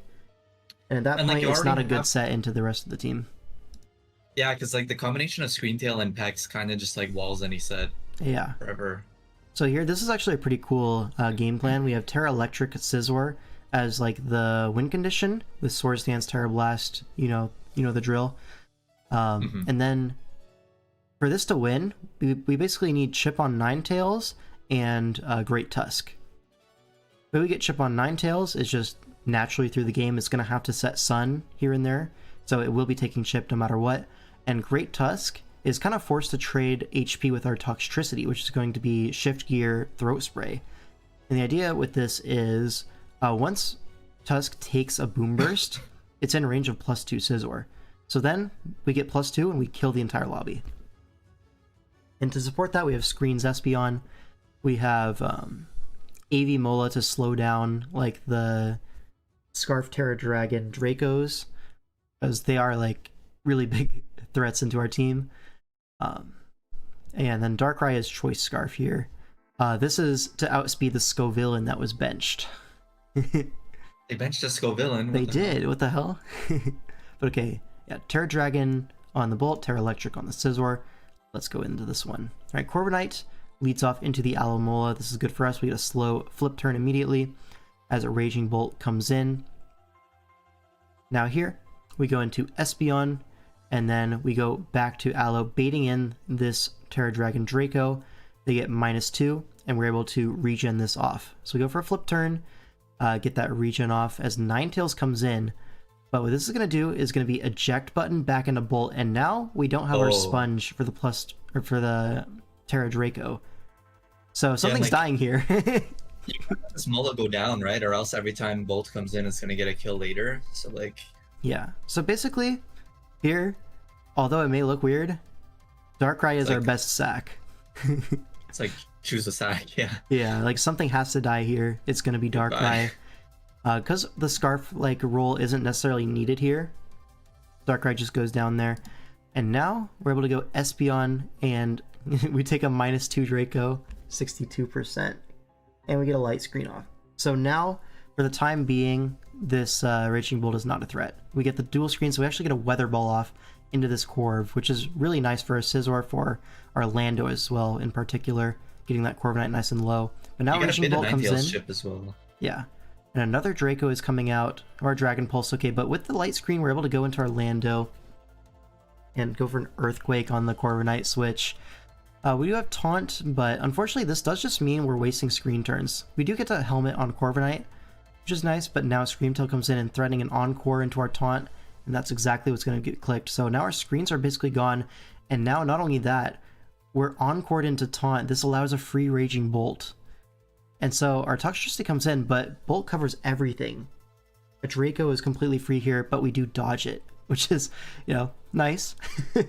Corv gonna get sacked off to the flip turn, and we basically regen up to full. So at least at this point, we're not sacking to the Raging Bolt immediately. So Scizor comes in, gonna bait in the Ninetales, and we just go Alomomola here, absorb the Weather Ball, no problem. Can just go for a flip turn here. But the problem with flip turn is, if they just go hard Raging Bolt, what are we flip turning to? Like, fuck, yeah, dude, this it is just the kills one that everything. wants to take the build anyway. Yeah. Yeah. So here I think Lucas goes for a Play Rough, expecting that play, Raging Bolt, to come in, but Ninetales just stays in. And now what's going to happen is this Ninetales can actually Encore us into Play Rough. I guess it didn't, but it could have, right? And then once that happens, we're in a really tough spot. But okay, just goes hard Pex on the flip turn, but it's something far more sinister. It's Eject Button Pex. So now, and this time it has the Sun Boost, so yeah. It would kill, So yeah. here, the min roll is 67. So basically a kill. yeah, basically kills. Just gonna sack Lando, which I don't know if it's the right sack, because now scary, the Bolt now it could Volt Switch or Volt something. Switch, but or at like the same time, T-Bolts. at least it's not clicking Draco when that happens. But yeah, Lando goes Harder on down. the Aloe. Now Aloe comes in. At this point, the Tusk's still at full, so you can't exactly go Scizor and set up right now. But I think maybe it was better to go Toxtricity there. But maybe since the eject buttons are gone, you can just go for flip on the Screamtail. Like, fair enough. Then now Toxtricity comes in, so similar end path, right? Rocks go up as we get a Shift Gear off. Goes for our Boom Burst, gets the Throat Spray and the J-Ricky activated. And here they Encore us into Boom Burst, which is fine with us. There's no resist. Just going to keep clicking that, no problem. Psychic Noise actually gets reduced in damage by Punk Rock, so even though we're weak to I it, didn't only know does that. 30. Yeah. Yeah, I was wondering why that did 0. I didn't know about that. So here's Tusk. Reveals AV, so unfortunately it's not taking as much as we'd like it to. But again, this is all part of the plan, right? Yeah, you got a lot of what your plan wanted. I don't know if the Ninetales is low enough, but like, it did take some chip too. Yeah. So Tusk goes down, and here we go Aloe. We can get a flip turn. Flip turn on literally anything is good. A little bit of extra chip on the Great Tusk means it's guaranteed in range of +2. And now we go Espeon to set up a screen as Raging Bolt comes in. We set the light screen though, so they go for a Volt Switch, knock out our Espeon, and now it's all on the Scizor. They go Ninetales. We can go Aloe, and here it's just a flip turn. If the Ninetales stays in, we get that chip we needed for +2 Scizor. And if they like go for a like Healing Wish, then we can use our Scizor's HP to take a hit from Great Tusk and 2-hit KO at +2. So there's like still outs, you know, the game's not over. Gonna go for a Weather Ball, as we should just flip turn here, but we go for a Mirror Coat. Well, And now you really got the chip at least. we got the chip, yes, but now But now it can Encore is like Encore. game winning, right? Yeah. Because now we're stuck in a Mirror Coat, and now what is allowed is a Healing Wish into Tusk, while Scizor's not even on the field. Yeah, so now you can't just like fight it with +2, you have to SD in front of it. Yeah. And we're Encored into Mirror Coat, and then CC's gonna, you know, almost kill us, but go for a Play Rough. Brings us somewhat low, but at the end of the day, light screen's now gone, and this Raging Bolt can just Volt Switch. But would you believe me if I said this game's still not over? I mean, like, if you so you SD with Scizor here, and then Mhm. +2 hopefully kills or something, and then Well, here's the thing, right? The Raging Bolt, you need +4 to kill. So basically, Okay. we need to Sword Stance twice on Great Tusk. But you're gonna see, Sablo makes a pretty big mistake here. okay. Basically, Earthquake two-shots us. You should Earthquake. We're Terra Electric, we can't Terra out of Earthquake. Yeah. But Sablo goes for a knockoff. But Lucas goes for a Terra in front of Great yeah. Tusk. I don't know, like, okay, maybe he expected Temper Flare? Is that why? That's the only reason you would do this. But if you look at the set, Earthquake, knockoff, close combat, what's the last Spin, move? probably. Spin or rocks, Temper right? Flare or I guess this spin, is rocks, yeah. so it would be spin. Regardless, I don't think Yeah, knockoff so was now ever you can correct. get that extra +2, yeah. But now we I mean, can't. +4. But now we can't Sword Stance again because our Shuka's gone. Yeah. So we just have to go for a crit here. Obviously, not going to kill there. I think if we got +4, it would be a roll on Tusk, and then it would be depending on if Raging Bolt had Thunderclap as the 4th move, which I think it probably didn't, if I had to guess. It's already Choice Scarf, and it feels like Weather Ball or Thunderbolt would just be higher value to put onto this set. So I really think if we got that Sword Stance turn right, we definitely had a shot. Alas, though. That's going to be the game. We're down 0-2 as we go into game 3. Berna versus iPro. iPro historically, like, the best, if not, like, one of, if not, the best Usum players of all time. And here he's rocking up with a Mega Mawel with Trick Room Cress. This sort of build where you have, like, Latios, Heatran, Crocodile. These are all mons that can hit hard and have good natural bulk, good type synergy between them. And Crobat for some speed control, defog, all that sort of thing. Ground resist as well. And Berna using this like Volt turn into Kyurem Black kind of thing. You have U-turn B, Kyurem Black to weaken the steals for it. Donphan for spin. Skarm can set up spikes, supports the Gren. Gren could also set up spikes itself, you know? A lot of stuff on this team works well together. Let's get into the game. Kyurem Black and a lead off into the Heatran, threatening an Earth Power. Probably just going to click it, right? Cresselia comes in on the Earth Power, does 18%, reveals no item. Now we go for a Toxic on the T-Wave, and now Cress is poisoned at the cost of, you know, Kyurem being paralyzed. Now we go Skarmory, and this should just be a hazard here. As Heatran comes in, rocks do go up. Heatran could trade rocks here. And that's exactly what's going to happen now. Mew comes in, goes for the Earth Power, breaks the Shuka Berry on Heatran, is going to 2-hit KO as Sunny Day comes out, but again, Earth Power is a 2-hit KO through the Shuka Berry. So forced out there into the Latios. But Mew, not really afraid of Latios in the 1v1 necessarily. I'm going to go for a Dragon Tail, just guard against any setup, and Latios basically is dealt with. Crobat comes in, goes for a U-turn into the Mawile. So it gets a little bit of chip, and you get your Mawile in on a Will-O-Wisp. Damn. So we're just cooked, I guess. Now an Earth Power is going to bring this Mawile very low as we go for a Facade. So actually, iPro prepared for the Will-O-Wisp. So that was a good tech there. Gets rid of our Mew. But at the same time, now our Gren can come in. This Mawile is weakened. The Latios is weakened. Where's the Water Resist? And Cress is just going to get sacked off here? No, it's actually a Hyper Potion. So Cress is going to live to tell the tale as we go into Corno the Donphan. And now a Lunar Dance comes out, Mawile in, but this Donphan is definitely going to be able to beat the Mawile 1v1. So we just go Skarm, actually, catching the Latios switch in, I guess? Either way, Donphan comes right back in on the T-Bolt, so no real difference. Now the Z move comes out and actually just knocks out our Donphan. Okay, so now B comes in, threatening a U-turn as Crobat hits the field. Could also knock off here. Does knock off, catches the Crobat on the switch, gets rid of the helmet, and now another knockoff is going to kill it. Now Crocodile in reveals to be Moxie, so likely Choice Scarf, but actually here you see the Beedrill switches faster than the Crocodile. So this is actually not Choice Scarf Crocodile. Or if it is, it's speed creeping incorrectly. We have J. Ricky for Citrus. Who do we have for the Super Berries? Those are called super potions. Hyper Potions, we've been calling them as well. Hyper potions, yeah. Yeah. Could just be Anger Point. Well, none of these Pokemon have like crit moves. So Anger Point would definitely be wrong, right? Are we predicting Frost Breath Mew? That would be kind of fire. Okay. But now, Heatran in on the Kyurem. We're going to see a Sunny Day as Earth Power just knocks it out.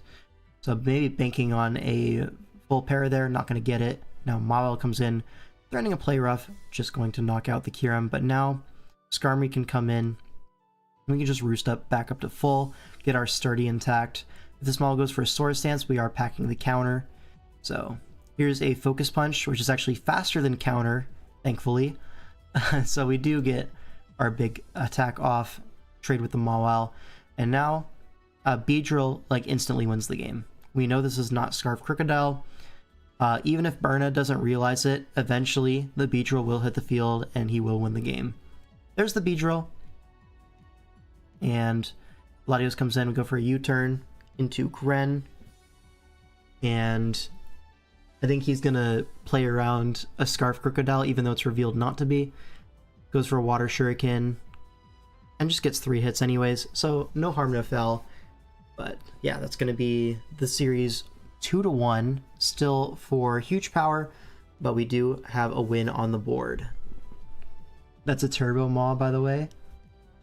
What do you mean by Turbo Maw? So potential comeback by Sylveilance here. Getting back a game in the series. Yeah. Oh, and now we have Theo versus Count Riario. Alright. Loki, I'm gonna go grab some water real quick. I'll be right back. If you want to talk a little bit about the matchup, you can. Sure. I don't know too much about Usum viewers, so let's see what we got here. We got a Zygarde. We saw Zygarde go pretty hard in Slick Panther's game in the previous series with a Dragon Dance set. I would imagine that would be walled pretty hard by Tangrowth, though. Another Camerupt, just like the last series. Perhaps a Mega Camerupt. Looks pretty scary here. Maybe Snorlax can wall it, though. I've heard that guy's pretty bulky. That's, well, oh, okay, you're right, there's a Gallade as well. So wow, they have a base Camerupt. Okay, not quite as scary. Thank you, Cinnabrath. I wouldn't be too sure with that. I don't think I've actually seen this game, so I think you might be foreshadowing that this Camerupt could be useful. Maybe. Don't really know what Snorlax does in this gen, but it looks like it can probably wall these special attackers. Who eats hyper potions over and over. Oh, yeah, okay, kind of like Muck. Yes. Okay, yeah, so the infinite hyper potion tech. And there's just a Cinnabrath in my ear. What's up? Man. So yeah, I don't know who to favor here. So this is like a very stally team on HJ's side. Yes. Living up to the Better Call Stall in his custom avatar. Mm-hmm. Alright, so the goal here obviously is to just absorb all of the damage that Riario can do. However, it is pretty tricky into the Camerupt specifically. Like, he was low-key saying, if camera comes in, or if camera comes, I give up. Like, you know, the K-Quick bit. Yeah. But yeah, he gives up. The main threats here are really just Camerupt and Thundurus. The rest of the team, really manageable. But those two definitely can make progress. So we'll see how Theo tries to deal with that. Alright, Sableye going to lead off into the Feeny. This is pretty standard. Just going to go for a fake out, get our Mega off a little bit of chip. Scout out the Feeny, like, investment. You see it's leftovers, so more information. You know, Tangrowth is pretty safe here. Get the knockoff on the AV. So Tangrowth now going to take more damage from the Thundurus, for example. Which Thundurus is going to come in immediately. You see knockoff, it is going to be Z-move Thundurus. But we have Snorlax for that for now. That damage reveals AV Snorlax. And just going to go for a double edge as Zygarde comes in. And it's a Rocky Helmet Zygarde. That's actually a really smart way of chipping down these Snorlax. Because versus this team, like Clefable, Tangrowth, Zygarde is never breaking, right? But with the Rocky Helmet, you're able to get chip into things like Snorlax, Scizor. And chip into those guys is really impactful. This might be the first time I've ever heard someone being scared of a regular Camerupt. Yeah, well, it can happen. And speaking of the devil, here's Camerupt coming in on a double to catch the Tangrowth.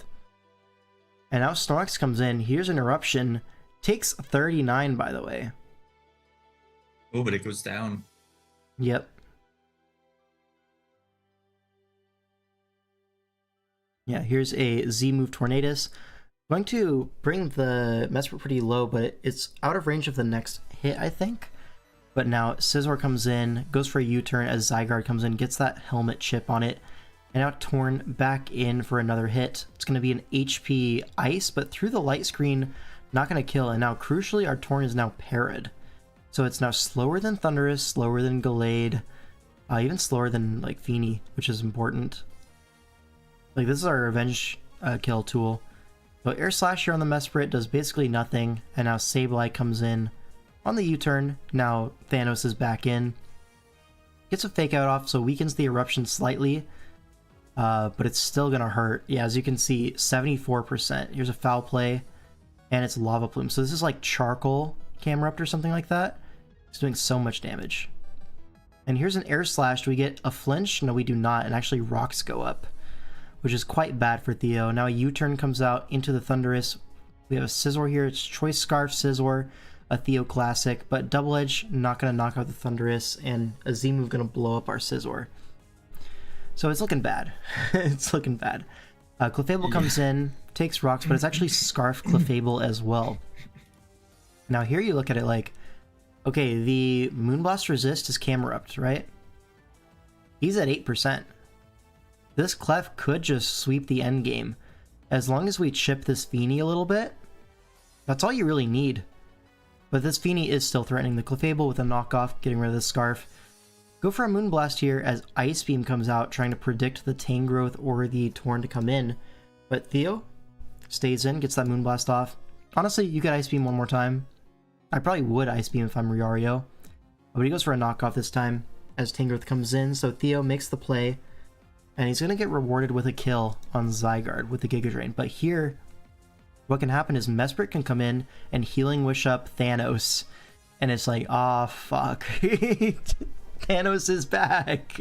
Okay, wow, so Cinnabath was not lying that I should not discount this Camerupt. He did so much work this game. But Clefable also has Healing Wish. So what this is going to do is allow us to go and heal off the para on our Torn. And that's going to be really impactful, because now if you look at it, Torn can really win this game. Like, we have Air Slash and we also have Hurricane. So Gallade goes down to Hurricane, Camerupt, 2-hit KO'd, right? We can get a flinch with Air Slash. And that's really just Feeny. But Feeny, we still have the Tangrowth in the back. So definitely possible to win this. Go for an Air Slash. Does half, and we actually dodge a Fire Blast. Basically, either dodge or flinch, either one. Yeah, and that's going to go down. Now Feeny comes in. We go for the Air Slash. Ice Beam comes out, but we live. And now one more, we go for it. Not going to get either flinch, and that's going to be basically the game, because Gallade is always going to beat Tangrowth in the back. So even if this Ice Beam does very little, which it does, we Giga Drain it back, but Gallade versus Tangrowth in the 1v1, Gallade wins that 100% of the time. Yes, Scarf Clef. That's going to be Riario taking the win there. Most Gallades don't drop to 1k anyways, do they? They do. You have to do quite a lot of investment for Gallade to live a Torn Hurricane. Why not Hurricane the second time on Feeny? The win condition there is flinching. Hurricane doesn't kill, right? From 58. So if you flinch here, you can win. But if you Hurricane, you would need to crit. So the odds are much better to just Air Slash and fish for that.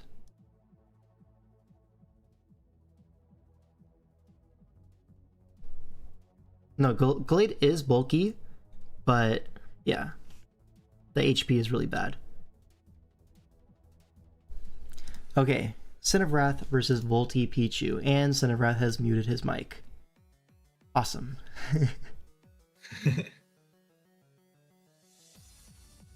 Sin, come back. We need you to explain yourself. What's up? Explain It's your yourself, game. bro. It's your game. Oh, it's my game? Yeah. Oh, shit. This is your time on the stage. It's my spotlight. Yeah. Like this team, we got a DD Moon that's meant to get the aloe and then break the trap shell and just weaken. It's just supposed to break early. There is a Terra Electric Moth, because that guy is just Thanos. If once Clodsire gets by, gives a nice swap to Zapdos. I think this is Spidef Tinkaton with a Jericho. Just rocks, knock, whatever. Fizdef, Jericho Quaquaval for the Urshifu. It's offensive Ogerpon with spikes and a screens Sableye that is meant to get a reflect up to allow the Moon to switch it on Clodsire, which can allow me to take a hit on the switch and then take a Play Rough into a potential Sucker Punch from the Urshifu. And then that will, having the reflect to force that, forces the Terrapago shell to stop them from being able to revenge with the Shifu.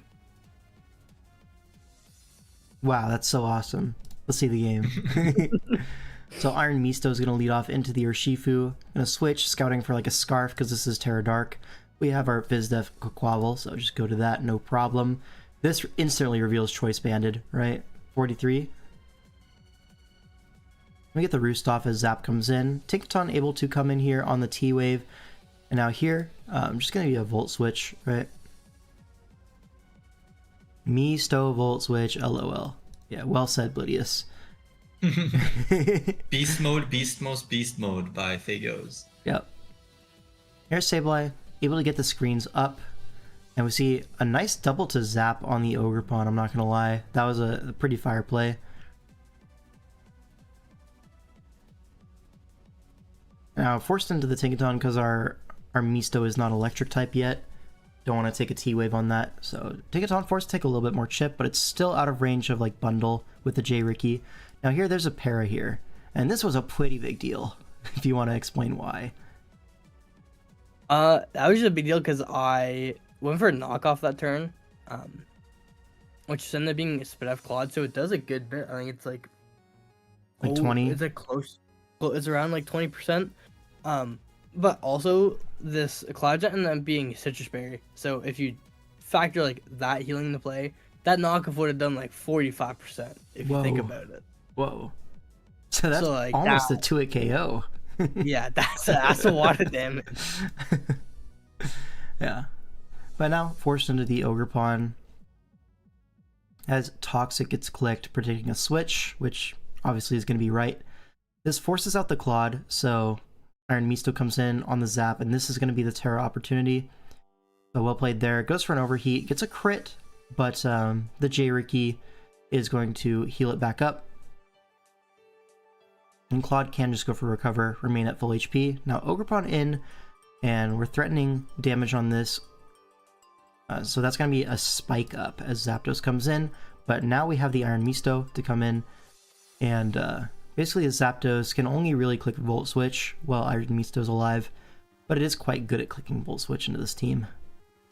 Now Trap in can use the shell to get a spin off or, you know, something on the Sableye. It's going to be a Toxic here. Catches the Sableye, trying to spin block, and now this is going to allow Urshifu in on the field as a Reflect goes up, but with Reflect up, our Quaquaval can switch in on anything this Urshifu wants to go for. Goes for a U-turn, gets a crit, always lucky, etc. But now Zap in, just go to Iron Misto, but another Volt Switch is coming. And back to this Clodsire. Gonna take some hazards, but this Earthquake and Toxic combination, really threatening. We go into the Roaring Misto on the Earthquake, and now this is the good situation where we can get our Reflect up, we're able to come in and we can go for a Dragon Dance. They can't stay in. If they lose their Claude, they will lose instantly to Iron Misto. So a Dragon Dance comes out here. Wicked Blow does go through Reflect, right? But we resist that with our Quaquaval. So it doesn't matter, right? And if they CC, it's affected by Reflect. So either way, we're fine. Okay, we're +1 versus Aloe. And we go for an Outrage, which does knock it out, funny enough. But what this does allow is we're now locked into Outrage, right? And the idea here is we're able to kill the Aloe and then also force Shell. But the Iron Bundle comes in, takes hazards, and you already know it's coming. It's Scarf Bundle. Off Wick. Down goes the Roaring Moon, and basically we weren't able to get our full game plan off. We got the Aloe dead, which is nice, obviously, but the Terapagos still has Shell, which is a really big deal. Now Iron Misto comes in, can just go for a Fiery Dance here. If we get the boost on this Clodsire, we're able to, I guess you overheat, but still, the idea is the same. You hit the Clodsire, bring it low, potentially can just win the game right here with the Iron Misto. Either way, Claude wouldn't have been able to recover to full, and then is taking more hazards the next time. Like, it's not super sustainable for the Claude. But unfortunately, not going to be the case, and it can just recover back into full off the back of an overheat miss. So that kind of sucks, right? And now every time Sable's in, the Urshifu is going to come in, so we're forced to reflect. And here we go for a light screen, just going all in on these next this next sequence, because our Pokemon are pretty low, right? So you may as well just go for it at this point. Ogerpon comes in, goes for an Ivy Cudgel, knocks out the Urshifu, which is important. But now without the spin blocker, Terapagos can come in and get rid of all of our hazards. So Quaquaval's going to come in on the Rapid Spin, does basically no damage, but yeah, Zapdos going to come in on our spin. So no hazards on either side, but really that favors Voltipichu. And full para doesn't really matter. Misses Hurricane, again, doesn't really matter. I'm going to go to Tinkaton on the Roost turn here. Could potentially go for a knockoff or a Stealth Rock here. But full parad, alas. Now, Gigaton Hammer actually does 50%, as Earthquake does quite a lot. But we actually Encore the Claude into Earthquake, and now there's a shot, right?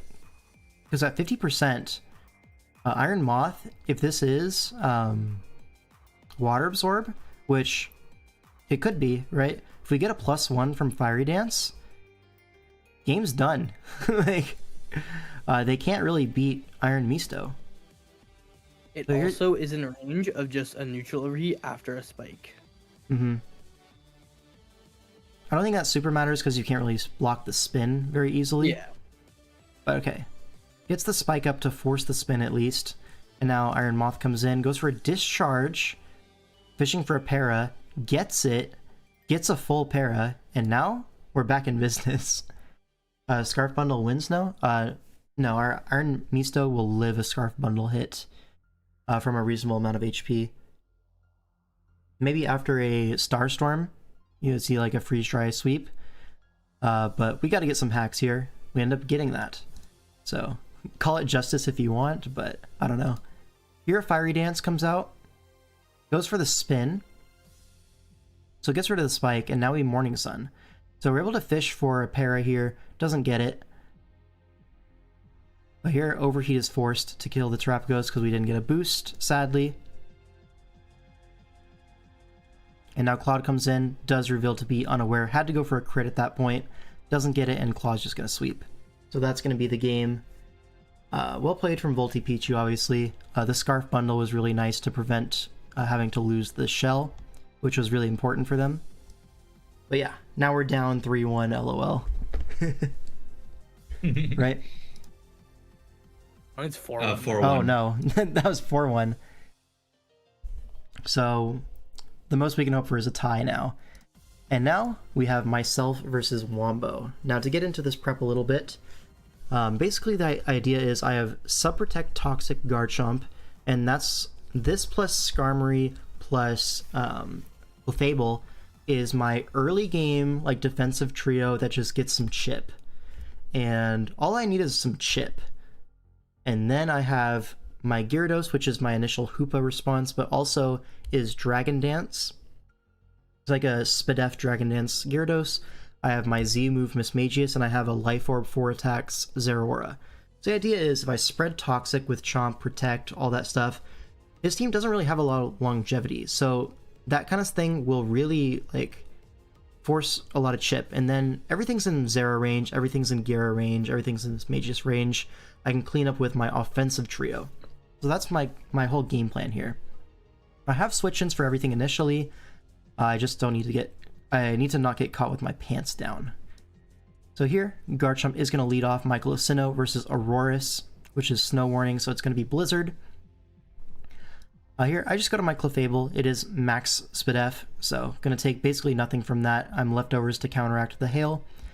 And I also have T-Wave, so I'm going to slow down this Aurorus, and I'm going to trade rocks with it. Now, with this Aurorus being parried, it really can't hurt me too bad, unless it gets a freeze on my Clefable. That kind of sucks, right? I am Spadef unaware, which is why I'm taking Hail. This is for the Superior, obviously. But this freeze really sucks, because what I could have done is just gone for some Moonlights. Even through Hail, it's not doing net that much damage, and I can stall out the Hail, and once that happens, I can just heal back up to full. But that's not the world we live in. I get frozen, and down it goes. So that's awesome. Now I go to Garchomp, and at this point, I'm just going to fish for a full para, because at this point, I know it's Focus Sash, and I can't really afford to take a big hit on anything else. So there is the para. Fortunately, I get it within 2 tries, and now I can just Earthquake, bring it down to its Sash, and I'm just going to kill it here, I'm pretty sure, with another Earthquake, as he's just going to sack it off. Okay, so not the greatest start. Obviously, I need my Clefable for the Serp, so that's... I'm going to have to find some other way to play around the Serp, but yeah, this is the world we live in. Metacham's going to come in. I go for a Protect, just on the off chance they go for an HJK. I also get some leftovers out of it, and I see Ice Punch. Now, this means I can just go into my Skarmory, no problem. I am Rocky Helmet with weak armor, so after this Ice Punch, I'm outspeeding the entire team and threatening a Brave Bird. So they can only really go Heatran on this turn. So I'm going to go for a Spike, get that up. Now, reason being, with a lead Rock Sash Pokemon, I figure something like a Defog Serp is quite unlikely. So that Spike is most likely going to be there to stay. So, I mean, it's also just the best click I can do versus Heatran, unless I want to make a double switch, which, you know, I feel like a Spike was totally reasonable there. I have switch-ins to Heatran. I don't necessarily need to double, so I can just go Garchomp now on the Lava Plume. If I get burned, that really sucks, but I do not get burned, fortunately. Now I'm threatening the Earthquake, and I can just go for a sub. I can go for a Toxic. I go for a sub here, expecting a switch as they go Landorus. And here they go for a Defog, which, sure, that's fine. I still have my sub up. It reveals to be Choice Scarf here with Defog, so Scarf Lando. And here I can just go for another Toxic. He's forced to switch, and it's not going to be to Heatran. So Serp comes in, I hit another Toxic. And here, getting this Serp on a timer is a really big deal because of that whole, like, my Clefable is dead already kind of thing. Here I Protect on the Reflect, so it reveals to be Screen Serp. Here, I probably should have subbed. Just waste some time on the Superior. But I don't know if that would be super net positive for me anyways. I go for another Protect. As I set up a Light Screen, I'm still just getting that Toxic chip. And here I go Skarmory. I'm expecting this to live Toxic, but he actually has odd, or like even HP. So it just dies instead of living an extra turn. So now my Skarmory's out, and honestly, that's not the end of the world. If Heatran comes in, I can deal with it. But Hoopa is going to come in instead. And I can go Gyarados, but at full HP with Reflect up, I'm not really winning that 1v1. As well as I was looking at it from here, in my head, I'm expecting Electrium Z if this is Trick Room Hoopa. Which it definitely seems to be Trick Room Hoopa, given that it's the screen's recipient. It's going to be some sort of setup, right? So I just go for a Brave Bird. I reveal to be faster, which means this is definitely Trick Room. And I go down to the Thunderbolt, which is fine. Now I go into the Gyarados. Yeah, I get the Intim off, which is kind of irrelevant. I get my Mega off, which is very relevant. I go for a Crunch. I get a Defense drop, which is nice, but now Trick Room comes up, and I'm like, okay, if this is Z Thunderbolt, it's a roll to kill me. Roll in my favor, but I don't see a reason to super risk this, especially considering Crunch doesn't even kill if I live. So I need to waste these Trick Room turns. I go into my Garchomp on what I expect to be a Z move there, but it's just a regular Thunderbolt, which is also fine. And then here, I have two options, right? I can Protect, or I can just go hard back to Gyarados. Protect obviously doesn't cover something like a Hyperspace Hole or Hyperspace Fury. Something like that would go through my Protect. Well, it would stall at a Trick Room turn. I figure my best play is probably to go back to Gyarados. He knows that I'm Sub-Protect as well, so probably not going to Thunderbolt here. So I go back into my Gyarados, Mega Mistados, as Hyperspace Hole does come out, and here, Reflect goes down. So my Crunch is threatening lethal damage here. So at this point, I can just go back into my Garchomp, expecting the Z move here, but doesn't come out again. And here, I'm like, okay, I live any hit, I can just Earthquake here, knock this out. And at this point, I'm in a pretty commanding position. All I need is my Garchomp to kill this, and I'm really just cooking with fire. My Mismagius claims one every time it's in. My Gyarados is like one Dragon Dance away from just sweeping. It's really a great position. My Zera also kills like everything besides the Lando from here. Surprised he didn't try to go Hoopa to Hyperspace through sub earlier in the game.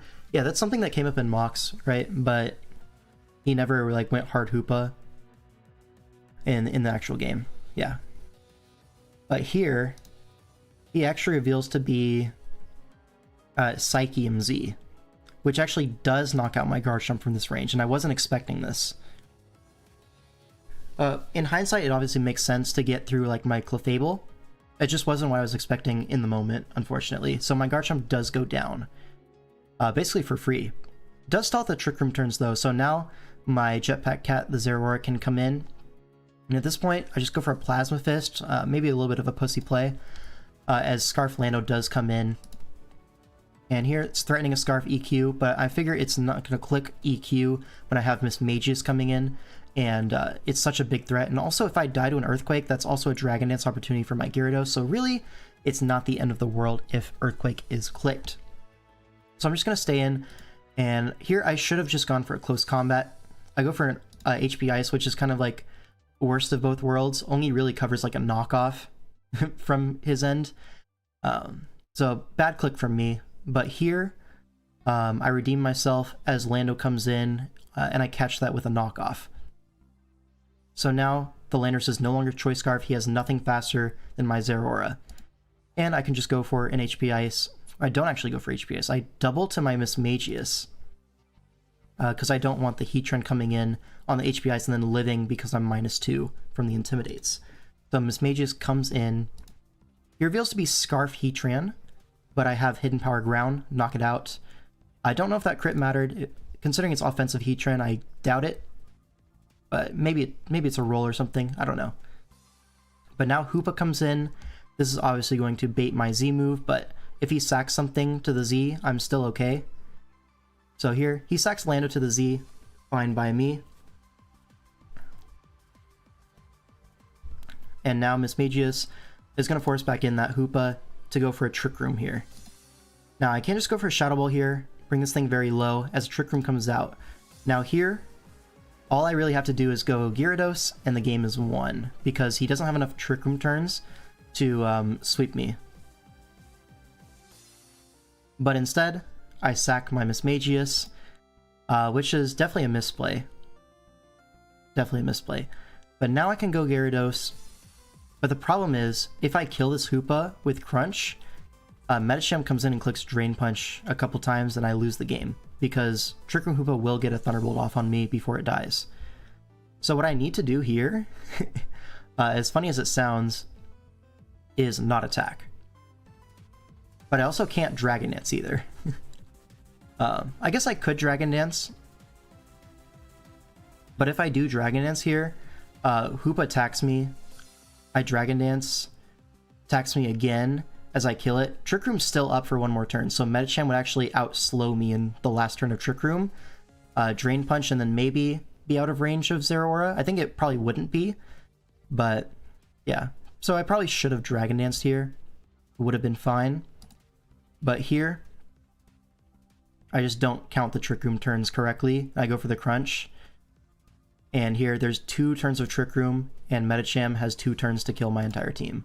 So, I had it, I fumbled it, it can happen.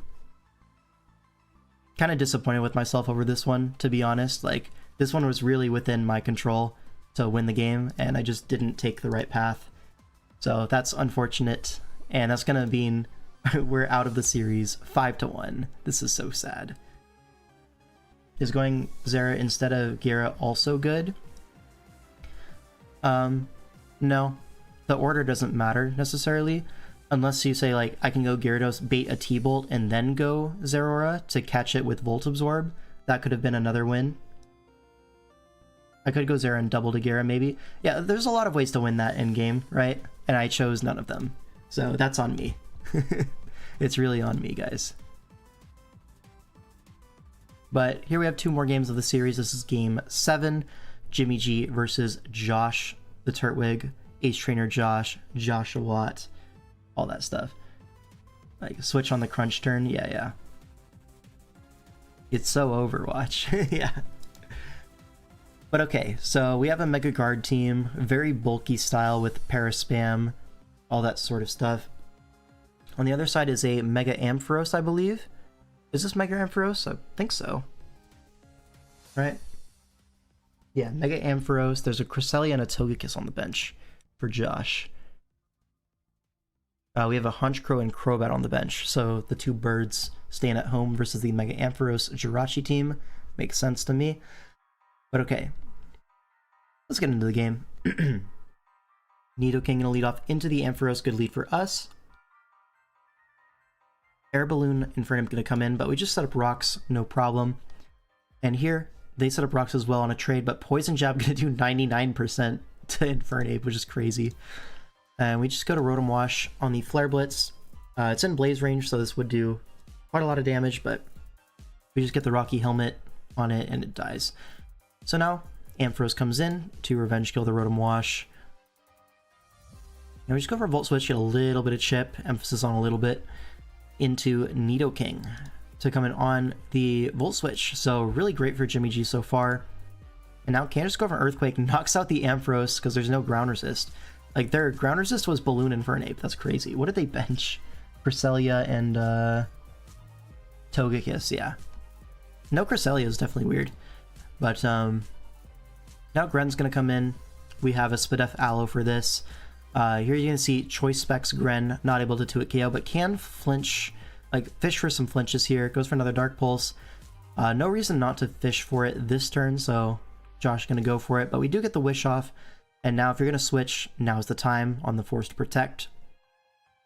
But here Jimmy actually switches out into Serp, which I think is definitely a misplay. Like, you should probably just Protect and receive your Wish, and Aloe's still at full.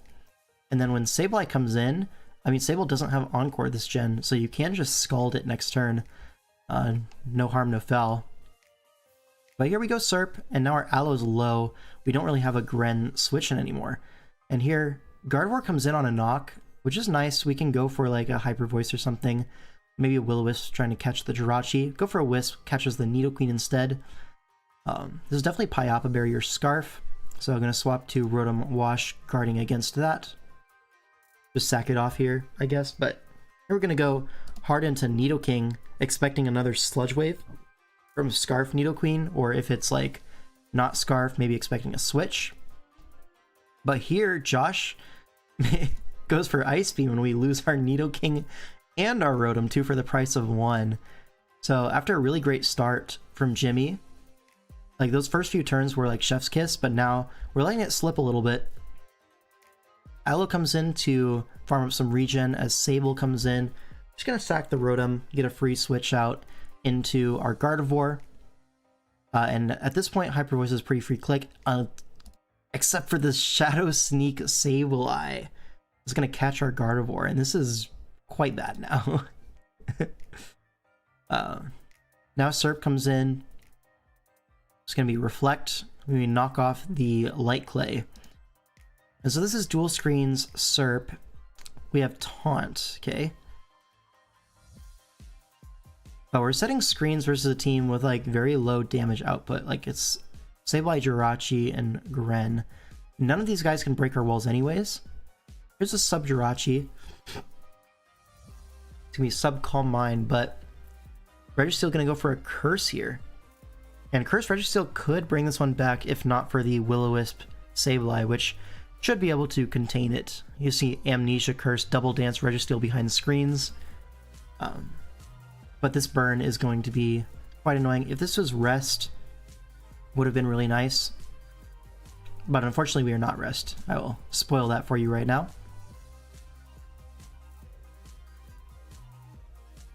Is that offensive Sableye or are you tripping? It might have some attack investment, I'm not sure. Wouldn't surprise me. Here, Ironhead is going to 2-hit KO Sableye. But at this point, the burn and knocking off the leftovers is really adding up.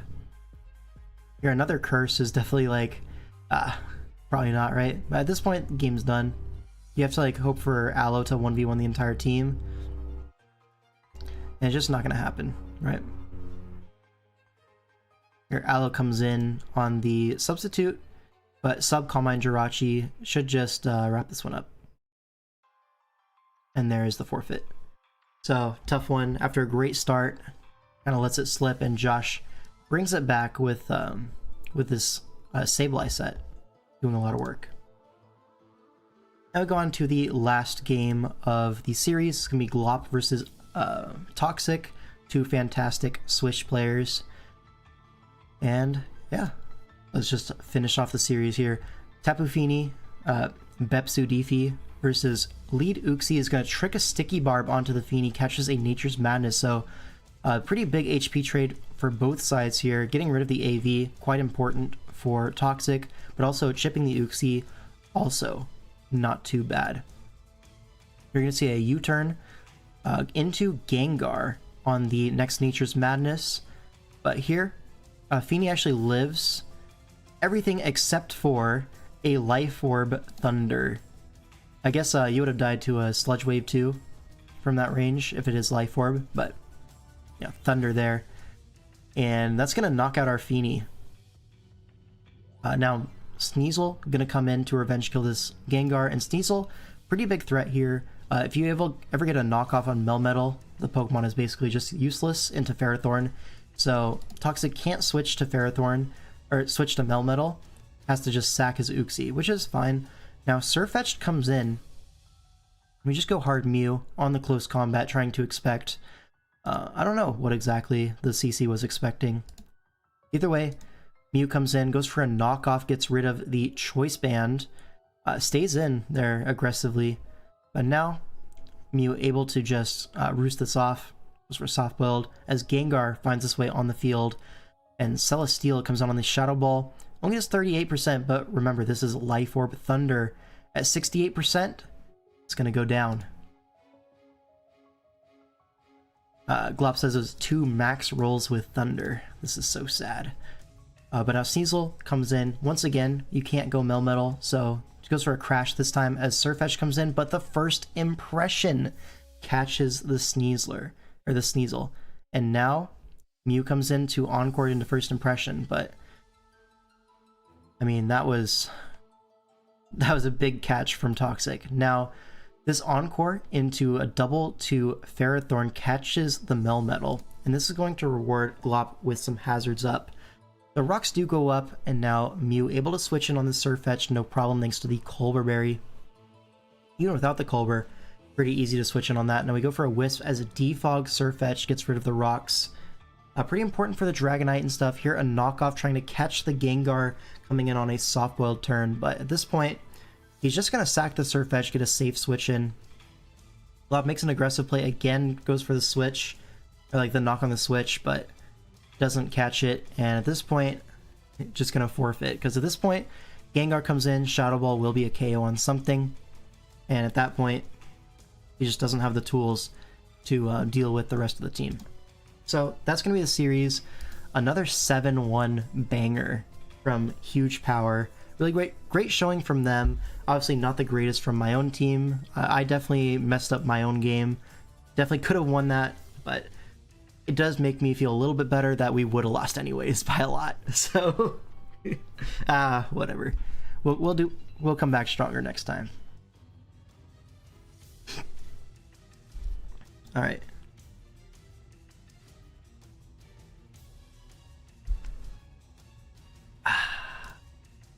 Go on to the next series, which is going to be Draft Dodgers versus Trick of Eye. Now, Draft Dodgers actually won their Week 1 game, and Trick of Eye drew their Week 1 match. So, I mean, all things considered, Draft Dodgers might be a little bit of a favorite here. From what people can tell, Draft Dodgers, the team culture has been clicking. There's a bunch of guys having a good time playing Pokemon, and you know, that's where all the successful teams end up being, is we're just having a good time, having fun, and you end up with good results off the back of that. And here we have TJ versus Agency. A pretty big player advantage for Agency, but I do remember people saying TJ's matchup was quite good, so it might be a great game either way. Regardless, it's going to be that Torn Ting Lu defensive structure versus the Meowkeld offense core. So two very common SV archetypes at the moment. We're going to see which one can prevail. And I don't know if you can tell, there's a Necrozma hiding behind that Tinkaton. He's a little shy. Don't mind him. But we have Terra Fire on the Torn, Terra Electric on the Keldeo, and Terra Ground on the Volcanion. Interesting. Terra Steel on the Necrozma as well. Let's get into the game. Volcanion lead into the Keldeo. We're going to see immediately a Calm Mind into an Earthquake. Okay, and then immediately turn 2, Terra Blast rips it into the Terra Ground Volcanion. Basically says, you're not tearing this guy. And turns out, he was absolutely right. Now, Cyclizar comes in to revenge kill the Keldeo, which I don't think that's how that one works. Keldeo gonna live that one quite comfortably and knock the Cyclizar out with a Secret Sword? Yeah, so Keldeo immediately off lead gets a 2-for-1. Now Okidoki comes in, is going to be Choice Scarf, so knocks out the Keldeo. But now we're locked into CC. This could be a Necrozma angle. Necrozma comes in. What are we going to see from this Necro? It's going to be a Swords Dance. Could be X-Scissor for the Ting Lu. It's actually slower than Ting Lu. So very fast Lu with the Rocky Helmet is going to 1v1 this Necrozma, except we don't attack it while it's at 34%. So this recovery is going to mean another X-Scissor is going to be able to get clicked versus Ting Lu, and it's not going to be able to take it. So Ting Lu trades its life for a spike, basically. Is it worth it? I mean, Torn's going to come in. Torn looks fantastic. It's actually itemless acrobatics, interesting enough. Not quite a 2 KO on Landorus, and takes quite a lot from Rock Slide. U-turn would put it in range of the next one, but looks like we just don't have it. Agency not willing to take that U-turn, as you can see. Switches to Mana Buzz, but Okidoki on the switch. I mean, Mana Buzz just wins this 1v1, most likely, right? Especially with weak armor, you outspeed the next turn. And Okidoki goes down. Alright, Mana Buzz is quite low, though. This does open up the Dragonite, which is going to come in right now. Do we see like a Tinkaton design at checking the Dragonite? I mean, we're going to see a Dragon Dance. We see E-Speed. We do see E-Speed, so Mana Buzz goes down. This is a +1 D-Knight. Rocky Helmet, some Toxic, and now Lando comes in, trying to bait a Dragon move or Ice Spinner. Is it going to work? Tinkaton comes in, catches the Ice Spinner, stalling for some Toxic turns. I mean, it's going to break the balloon, though. We see another Ice Spinner expecting the switch to Landorus, but it's not going to happen. We're going to see a Gigaton Hammer into the Dragonite, knock it out. Makes me question, like, why didn't we just go Tinkaton in the first place? Like, with the Air Balloon, can you, like, die to a +1 Dragonite? Probably not, right? You just go for a Gigaton Hammer and it dies with Toxic Chip. Like, you didn't need to make that aggressive, like, Lando bait the move into Tinkaton. Probably would have been okay without doing that. But either way, it worked out. Now Torn comes in. Gonna go for the Terrifier and Taunt. Ice Hammer is gonna do a little bit of chip, but not much. We go for a Bulk Up. but Bulldo is going to mean this Torn is now slower than like Lando, for example. So Lando is going to come in, just go for an Earthquake, knock it out, and that's going to be the game. Going to Agency, and Draft Dodgers are up 1-0 at the start of this series. We're going to game 2, Skyhorse versus Chess. Now, Chess coming back after a really long hiatus, but had a really fantastic week 1 game. If you haven't seen that one, I definitely recommend checking that one out. It was really like well played from him.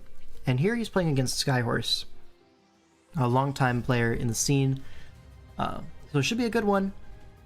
All right, let's see what to say about these teams. You see a Silvally. This is like something that Skyhorse has used quite a lot in the past, but usually in Swish. Here they're bringing the Silvally to Usum, which the main difference is multi-attack is only 90 base power rather than 120 in the future gens. But still, it's like having a Terra Pokemon in Usum. And low-key, something that I've been thinking about is, with all the people using Terra in Gen 9, people have gotten really good at spotting what types are good versus what drafts. So I think Silvally usage has gotten much better over time. That's just something I've noticed, but regardless, here we are. Let's get into the game. A Gen 7 Mega Gardevoir, by the way. Something a little bit underrated at the moment. I think it's quite good. Now, Necrozma going to lead off into the Torn. You see a U-turn immediately. Could be weakness policy, but no, it is not. Silvally Normal comes in, catches a T-Wave, and now rocks go up. So this is a lead, like, utility Necrozma. Just get rocks up, get some chip, get some T-Waves off. Speaks to, like, maybe a more offensive game plan from Chess. Get some paras going, and then, you know, break with your guys. Now, Nido comes in, going to outspeed the Necrozma. You can calc the Necrozma spread, you know you're going to be faster, totally fine. Now Gren comes in, it's just going to be a Silvally sack, it looks like. Hydro Pump, wait, that's AV as fuck. Not even going to 2-hit KO, Gren might be horrible. But it's okay, we still have the Tox Pex, we see an Explosion. Going to trade there, but the eject button Peck's going to absorb it quite nicely. Now Torn in on the Garchomp, threatening an Icy Wind. Not going to click, going to go for a U-turn. As Garchomp stays in, goes for what here? A Z move into Kartana. It's going to be Z Outrage, it looks like. Only 50%. So good pivot from Skyhorse, absorbs that quite nicely. Now back to the Torn on the Earthquake, or Fire Fang. And it also catches the Scarm, so a nice play. But again, we're just going to stay in, not respecting a Heat Wave or anything like that. Just going to set up a Spike, so Chess with the aggressive stay in there. Going to pay off as substitute Nidoking comes in. Going to go for an Ice Beam. It's actually faster than Garchomp. That's a massive deal. So, like, the aggressive speed creep from Garchomp not going to pay off here in the slightest. And Nidoking remains behind the sub after getting a KO. This is really bad for Chess. Now Skarm comes in, takes an Ice Beam with a J-Ricky, is going to be able to break the sub and then get off another Brave Bird afterwards. But Skywars can just sub down, maybe with enough recoil, you're going to be in range of the Ice Beam. Not quite. Could have subbed there one more time, I think, and then you would have gotten out with your Nido barely alive, but either way. Torn comes in, going to go for a U-turn, catches the Pex. But now Conk comes in. If this is Guts, this is a big deal. It is Guts, so a Thunder Punch is going to come out, knocks out the Toxapex. Guard can revenge this, and Guard looks like it should be picking up a KO unless it's AV Electros. Maybe AV Torn can take a hit. It is AV Torn, but it's still 2-hit KO'd. Misses an Iron Tail as Trick Room comes up. I think that Trick Room might be game losing, because now Conkeldurr comes in, and it's just Facade City. Oh, Guard lives that just barely. But I think it's still not enough, right? The Electros sweeps now with T-Bolt or Wild Charge or whatever you want to click. Yeah. Ren comes in, should just go down here. Even if it doesn't, Kartana or even, yeah, AV Electros should be totally fine. 20%, by the way. Goddamn. Alright, and Skyhorse ends up winning that game with a really nice showing from the Conkeldurr. Obviously, that aggressive speed creep from the Chomp backfiring really bigly there. Yeah. So that's going to tie up the series 1-1 as we go into game 3. Gonna be this is Helom versus Kyle. Choose don't trick room, lose to cart, or set up room and lose to eel. Lol. Yeah, I guess there was no winning there, huh? If it's scarf cart.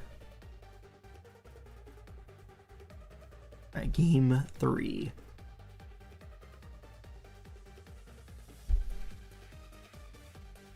I got SV game. We have Terra fighting on the Goldango. Interesting. So Terra fighting. Oh, which Goldango is that? That's a Helom's Goldango. So aimed at having Terra Blast coverage into the Ting Lu while not being particularly weak to anything.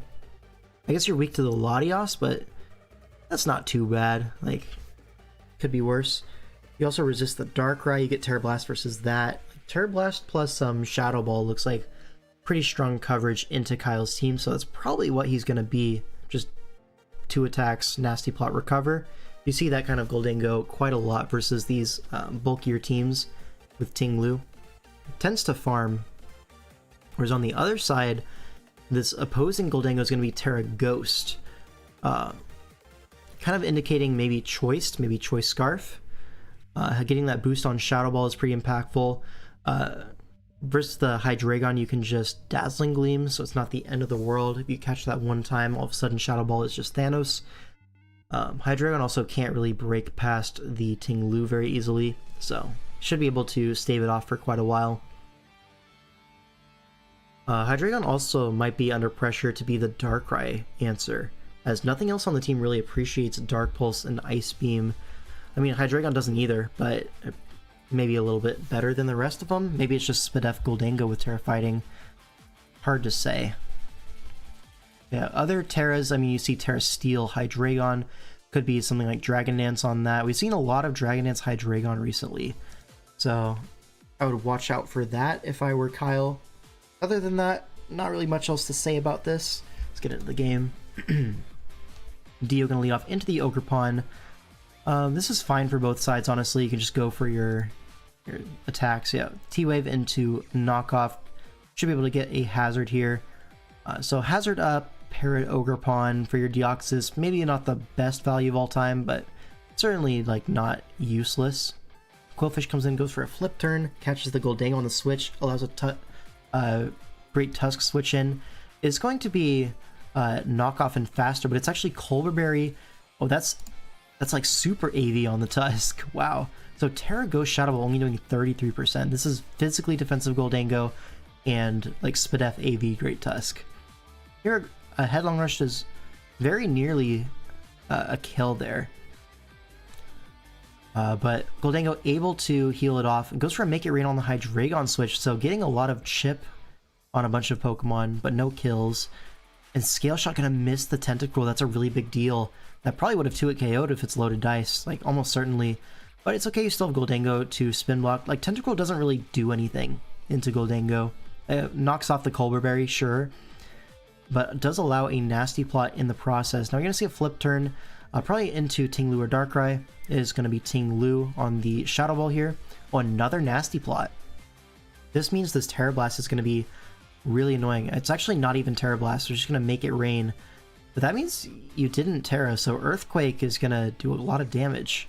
And now your Goldango's very low, and what do you even recover on? Maybe the Ogerpon? Hydreigon goes for a Scale Shot. It needs 5 hits to kill. Does get 5 hits, okay. So +1 speed on the Hydreigon. You see Latios come in. Definitely going to be Choice Scarf here. Goes for Aura Sphere, knocks it out. Covers the Terra Steel. And now Ogerpon is going to be the response. Now that it's locked into Aura Sphere, it does allow for a free Swords Dance. And now Tentacruel almost certainly going to just drop to this. Yeah, Ivy Cudgel does 94%. Knocks it out. Now Darkrai comes in. Goes for the Ice Beam, but Ogerpon lives that. Even Life Orb, wow. And gets another Ivy Cudgel crit. I don't think either of them mattered. Maybe the one on Tentacruel mattered a little bit. But definitely not versus Darkrai. And now Latios comes in, goes for a Mist Ball, knocks it out. But now we're locked into Mist Ball. That might be our recover opportunity for Goldango, but not going to take it. Even go Great Tusk on the Mist Ball. I guess it just lives. Sure. You're going to force a KO with Knockoff into close combat. Now Goldango comes in, threatening a Shadow Ball. Lives the Headlong Rush barely. And Shadow Ball does knock it out. Hold on, did Latios just sweep with Mistball? If it kills Goldango, then it does, right? Here's Mistball, knocks out the Quillfish for sure. Does Goldango live at 20%? We didn't go to it earlier, so it might be a roll. Here's the Mistball. It doesn't kill. It's actually not even close. We didn't recover! Oh no! Maybe it's just not recover. But, oh my god. Latios eats that.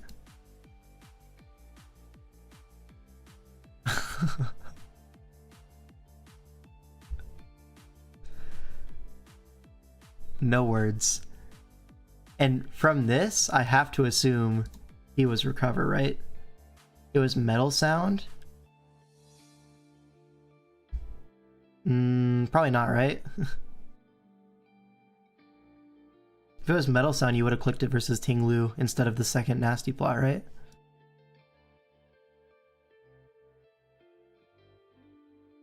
Whatever. I just work here. So that's going to be Kyle taking that one. So now Trick of Eye is actually up 2-1 in the series, right?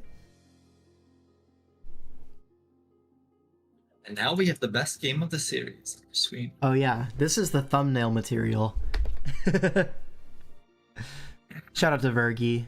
He is insane. We have been to many doctors. They all say the same thing. Vergi is insane. The official diagnosis.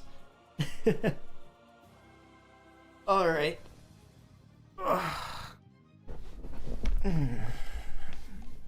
He's playing Ryan and Ditto.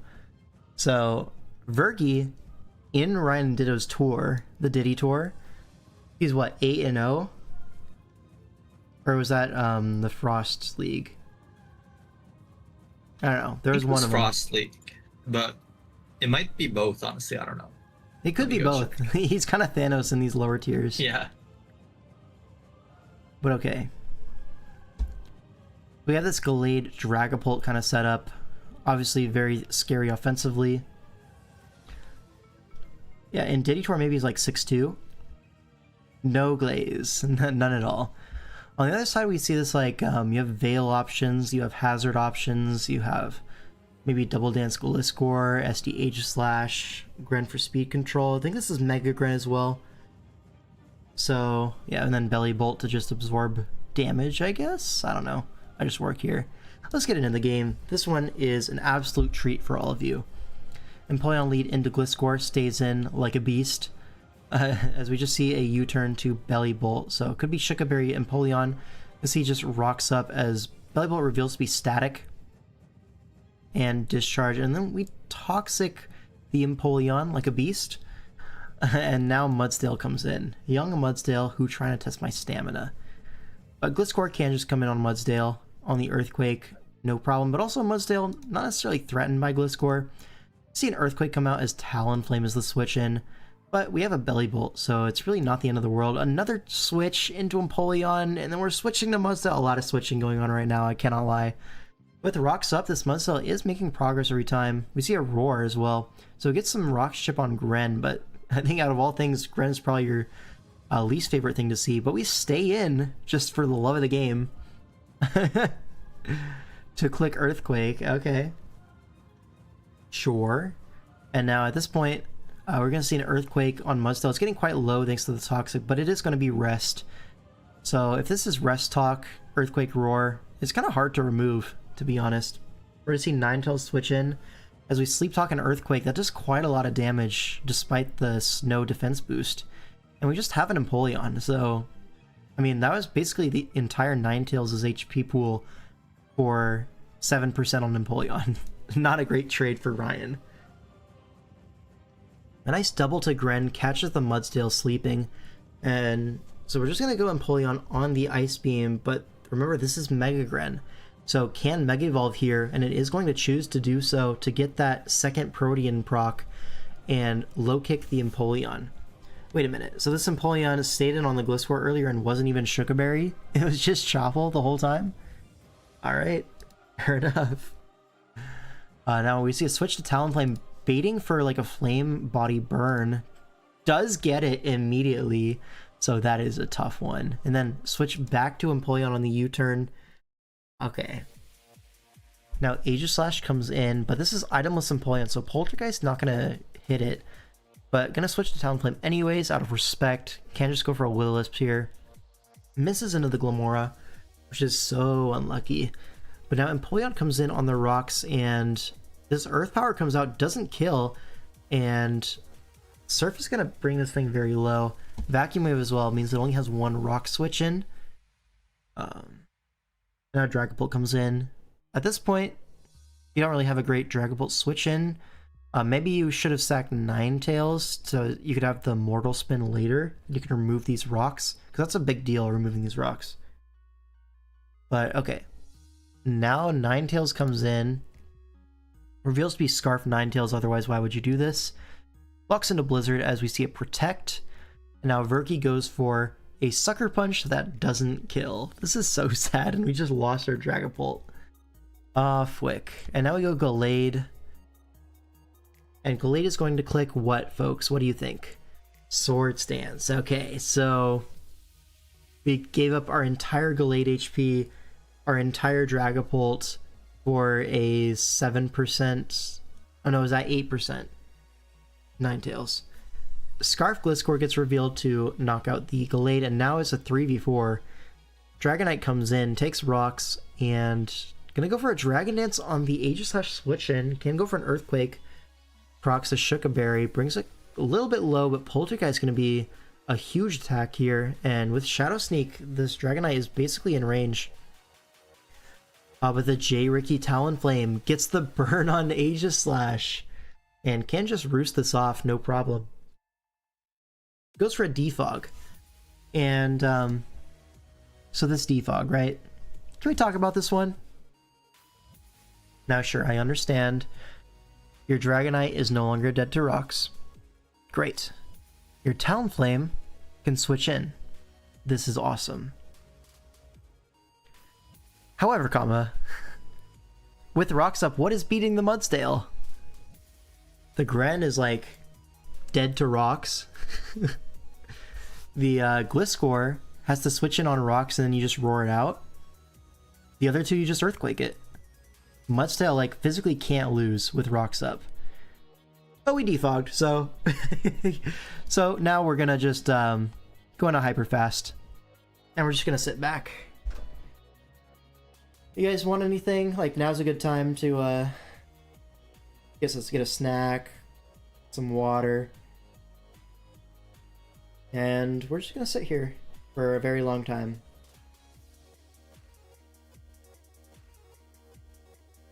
You see Roar. I think like if you go back a bit, like I think like there might have been an angle to sack the Aegislash when the Mudsdale was lower, so, like when it would have been in Gren range. Yeah. But like once it rested back to full, because like for a while he was like spamming Earthquake, and like you're not really getting anything by letting this Aegislash like die to burn instead, because now it's at full and your Gren doesn't kill. Yeah.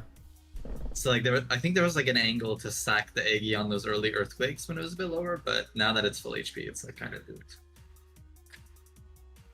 But if VERGI just never took off those rocks, those rocks would have kind of just won the game with the roars. Yeah.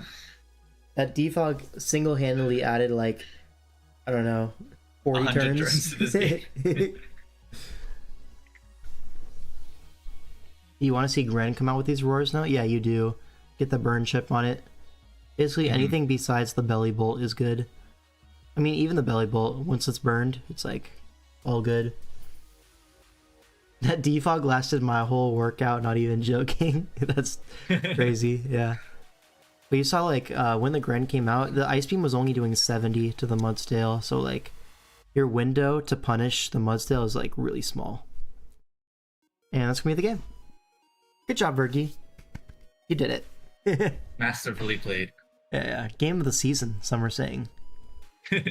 This was like really agonizing to watch live. I just want to add, like, we can put it in hyper fast when you're playing live or watching live. There's no hyper Yeah, fast 'cause button. some We of were these there turns for like were not half an hour. insta clicks, you know? Like a lot of these Yeah. turns took a couple seconds each, and then adds up. Mm-hmm. All I right. think there was no timer for most of that game as well. Yeah, I think it was more than a 45-minute game. Because I remember someone posted the link, and then it was like a while later, someone posted underneath. It's been like 52 minutes since the game was linked, or something like that. Something along those lines.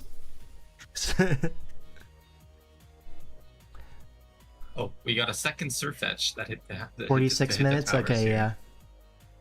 So close enough. So Surfetched is back again, once again. You defog for the extra diff, by the way. So true. Yeah. Okay, that's what I was thinking of, J-Scurf. Was curious and put it in a replay analyzer. They have that? You can check how long the game was? It's crazy.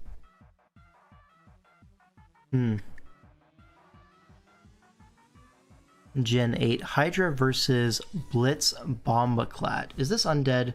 Yep, this is undead. Yeah.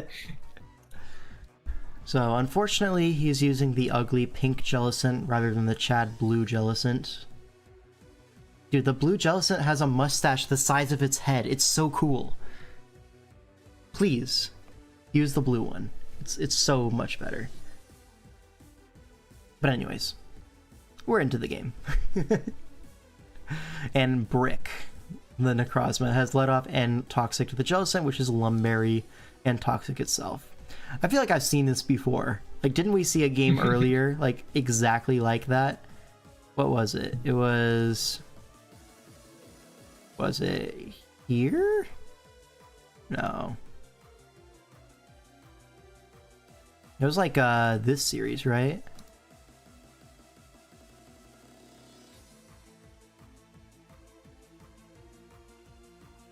I don't know. It was like that. The Zap Uxie Sabo game, yet. You guys remember. But yeah, the Lum Toxic trade, you win that one now. And then a knockoff trying to predict a switch here into like Victini maybe? I don't know. Maybe into Corv? Whatever. Stealth Rock and a Nightshade. We see Citrus Berry. Not gonna lie, after watching so much Usum and seeing all the hyper potions, the Citrus Berry just doesn't hit the same. Yep. Like, that 25% felt so small. Alright, Nightshade into the Moltres. So, saving the Necrozma as a sack makes sense into this, like, Victini team. Like, you don't want to be switching into Victini any more than you have to, so saving a sack for it makes sense. Now, Garchomp comes in, forces out the Coco with the threat of Earthquake, which is going to get clicked as Corviknight comes in. Fire Blast is going to be a 2-hit KO from that range as Bravebird comes out, and with the recoil and the Rough Skin, definitely going to be in range of the next one, but Fire Blast does not connect. So another Bravebird comes out, gets more chip. It's a lot of damage. Yeah, and this is impactful for like switching in to like Victini pivots or something like that. But Coco comes in. We're going to use the Necrozma sack on this now, but the substitute on the Necro sack, really big deal there. Keeps the sub up after the KO, and Scizor comes in to break it with Bullet Punch, but you have to take damage on your Scizor for this. That's an offensive Scizor. A lot of damage. Is that like Zap Plate Coco or something? That did way too much with no terrain. Regardless, rocks are going up from the Nidoqueen. It's Shukaberry, which is pretty common in the Garchomp matchup with Ice Beam. There you go. And now Keldeo comes in, but we have a Jellicent. So we're going to double to our Scizor, trying to catch the Jellicent. Is going to do that successfully, threatening a knockoff, but that doesn't even kill the Jellicent, I don't know. Wait, we swapped Victini? That's crazy that worked. Because if you're attacking, it's to knock off, right? Why did that work? Anyways, it worked out. I'm going to go for a V-Create here, or a Flame Charge, okay. But Keldeo should live one from 76. 83 after leftovers? Yeah, you definitely live this, right? Yeah, you live the Bolt Strike, go for a Scald, but Victini also lives. Yeah. Yeah, not even close. So bulky Victini, gonna knock it out with another Bolt Strike, and now something's gonna have to take a V-Create. It's gonna be the Jolteon, and it's not gonna take it. Well, it's gonna take it, but it's gonna die for it, right? Now Moltres comes out. If this is Scarf, it can kill. I don't know how likely a Scarf Moltres is into a Coco team, but regardless, not going to risk it. Going to go Coco here. Is it Scarf? It is Scarf, but doesn't kill the Coco. And T-Bolt is going to knock it out. Scizor comes in, can't set up on this, it just dies the T-Bolt into range. So Bullet Punch here, and then Victini able to clean it up with the V-Create. And that's going to be the game. Wow. Okay, interesting one to watch. That was... Alright, fair enough. Now we got some Gen 9, but I do have to go to the bathroom, so if you want to talk about this, be my guest. Sure. So, week 1, we saw this, I think this team had another similar Sun Mirror. I could be wrong on that. But we do have a Sun Mirror here. AM22 opted not to bring the Sunsetter, which I believe is a Ninetales? Might be the Torkoal. Not sure. But, yeah, so we saw the Lilligant pop off week 1 with Terra Ground. It's Terra Ghost in this matchup, so it might be the Mon that will Terra as well. The other option is Terra Fire, Raging Bolt. On the other side, we have Terra Steel on Slitherwing and Terra Fairy, Raging Bolts. Terra Fairy, Raging Bolt looks pretty potent into the, you know, like the fighting, the bolts, and the Dark Dragon, Roaring Moon. So I would believe that that would be the Terramon that gets clicked here over the Steel Slitherwing, which doesn't really help against any of these mons, except maybe like a Roaring Moon without Fire Fang. But yeah, so I expect to see Terra Ghost Lilligant and Terra Fairy Bolt. These teams look pretty evenly matched, except the Iron Bundle looks a bit scary for Adam Sneasler here. The only water resists are Roaring Moon and Lilligant, which are obviously hit by the Ice move. They do get the option to boost their speed with Chlorophyll and Photosynthesis, though, so they might be able to hold their own against him. Hey, Sub-Zero. I am analyzing this matchup on the screen. Okay. Are you streaming or something, L5? Or? Yeah, I'll have streaming, but he's in the washroom. Oh, he is streaming. Okay. What Wait, is he streaming? Hero. Week 2. So yeah, it's gonna be an interesting one. Probably like it's gonna be like whoever can get higher value out of like Lilligant versus Bundle, I would say. Because otherwise the teams are pretty similar.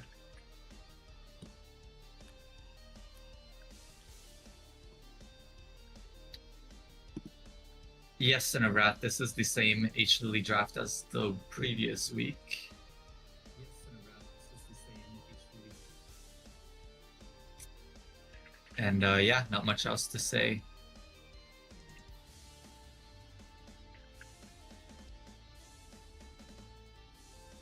Another interesting. Oh, King L5 says he's wiping, so he should be back soon. Otherwise, another interesting option for AM22 is like he can turn the sun off with his Glow King with Chili Reception. Since his team benefits a bit less from the sun, he only has 2 Photosynthesis users and no Chlorophyll user. And he doesn't have like the Terra Fairy Bolt on his side. I mean, Terra Fire Bolt, like to abuse the really big Terra Fire Weather Balls.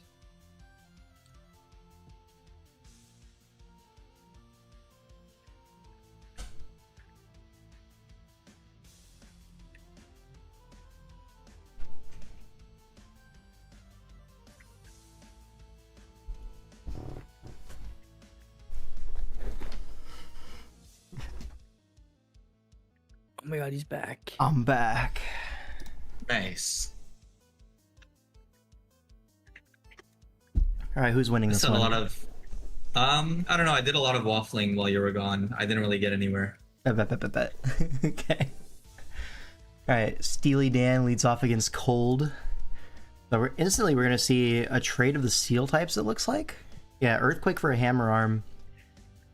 So what does this do? This instantly opens up the Iron Bundle if this is like an AV Metagross. Also opens up stuff like the Raging Bolt. There's no longer like a Great Draco answer. Whereas on the other side, it also opens up the opposing Raging Bolt and the Roaring Moon, right? Iron Moon or Roaring Moon with Iron Head. Now there's no longer a Treads to check it. Yeah, pretty good. Might be just me, I've grown surprisingly fond of Hisuian Lilligant as of late. It's looked good. Like, I remember when the gen first dropped, there was a guy using Hisuian Lilligant, and it was just Thanos every week. And then people just stopped using it, you know? But now, it's back on the menu. Anyways, Trade of the Steel types. It's important for both sides, to be honest. But now Rocks goes up, and now AM22 is probably in the lead there. And then pivots Diancie with a second balloon. Yeah, so hazard advantage for AM22. This is really great. Now back to the Iron Treads on the dual wing beat. If this is Endeavor, this is like really fantastic for AM22. It's Ice Spinner, which in this situation is like a similar thing, right? You get chip on the Gliscor, go down to the Earthquake. Now Iron Bundle comes in. It's just gonna be claiming with these spikes up. Raging Bolt able to come in and potentially claim in return, but the DNC is still at full, so it probably can switch in one time. Yeah, there's the Volt switch. Into Metagross. Okay, Metagross threatening a Heavy Slam. Gonna go for a Custap Boom, sure. Expecting a switch to maybe Bundle, trying to catch a Heavy Slam maybe. Bundle doesn't take a whole lot from Heavy Slam, I don't think. Maybe it does. Metagross is pretty bulky, or like heavy. Maybe I'm thinking of a different Pokemon that like is surprisingly heavy, and it's not Bundle. Maybe, but like the Iron Mons, like the Paradox guys, usually are pretty heavy, so Heavy Slam is not super strong into them. I don't know, I might be misremembering, but either way. Ninetales, you are worthless. Yeah, that's unfortunate. You are worthless, bro. Alright, gets the sun up at least, and then ejects out into the Roaring Misto. Now Raging Bolt comes in. It is going to be Proto Special Attack, Terra Fairy, so an Earthquake comes out into the J-Ricky range. That sequence is pretty bad, because like the Diancie died to the burn after, so like while he got the eject pack into his moon, like his opponent got to like counter switch it for free. Basically. Yeah. I mean, he was sacking the DNC anyways, so very small price to pay for a really big result. Alright, now Lilligant Dash Hisuacious comes in, takes the double hazard, Terra Ghosts immediately, goes for a Terra Blast, does not KO, even with the Life Orb boost, wow. And Weather Ball just gonna knock it out. Yo, Raging Bolt is like so good. Here's a Thunderbolt, knocks it out. Now it's Raging Bolt versus the World, but we've used up Terra, and there's a G-King on the other side. But it's a red card, so we just... Goodbye, Ninetales. Not only do we get rid of the weather, we also force it to take 2 hazards. And then Slitherwing comes out and he instantly forfeits at the sight of Slitherwing. Where's that Slitherwing guy that's always in my chat? He just loves Slitherwing. Dude, Slitherwing came out and Hycrox died from his aura. That was crazy. So what's the series at right now? It's 3-3. Oh no, it's 4-2, I think. 4-2? 4-2 for Draft Dodgers. Yeah. Alright. Yeah, because Undead, Agency VERGI1, and then now AM22, so that's 4. And then Kyle and Skyhorse? Yeah. Played? So that's 4-2. And we got II versus Violet, and then yeah, here it is. Yep. So II on Trigger Vibe versus Violet River on Draft Dodgers. So II needs to win this one to stay in the series. Let's go Slitherwing. Yes. Alright, so this is Gen 7. Looks like Violet River... Okay, this team is like very heavily inspired from the Aster J season, I want to say season 6 team, where he had Mega Sharpedo, Infernape, then the double genies, right? And then I think he had Klefki, but he didn't have a Starmie, he had something else. I think it was a Necrozma or something? Was it Necro? I think it was Necro, but regardless, it's just an HO team. You have your screens, you have your big hitters, and you have Mega Shark to clean. You have really good Scarf options, you have really good setup options, just really strong offensive team in general. Whereas on the other side, we see kind of like, is this Zard X or Zard Y? Let me see. Zard Y. Zard Y, yeah. Okay, and you have the Nidoking, Uxie, Blastoise kind of thing. So the like standard Yard core, I guess Zard core, usually this is Zard X, but you have your Fast Electric, usually Coco, but here it's Zera. You have your Nido for like rocks and stuff, good breaker, poison. You have your Blastoise for spin. You have your Mesprit for healing wish and like ground resist and rocks and stuff. And then you have the cart. Like this team also has a cart. And so you have that offensive trio of Zera, Cart, and Charizard, which is just unwallable. And then you have the defensive backbone of Blastoise, and then, you know, Levitating Psychic, and then a Nido.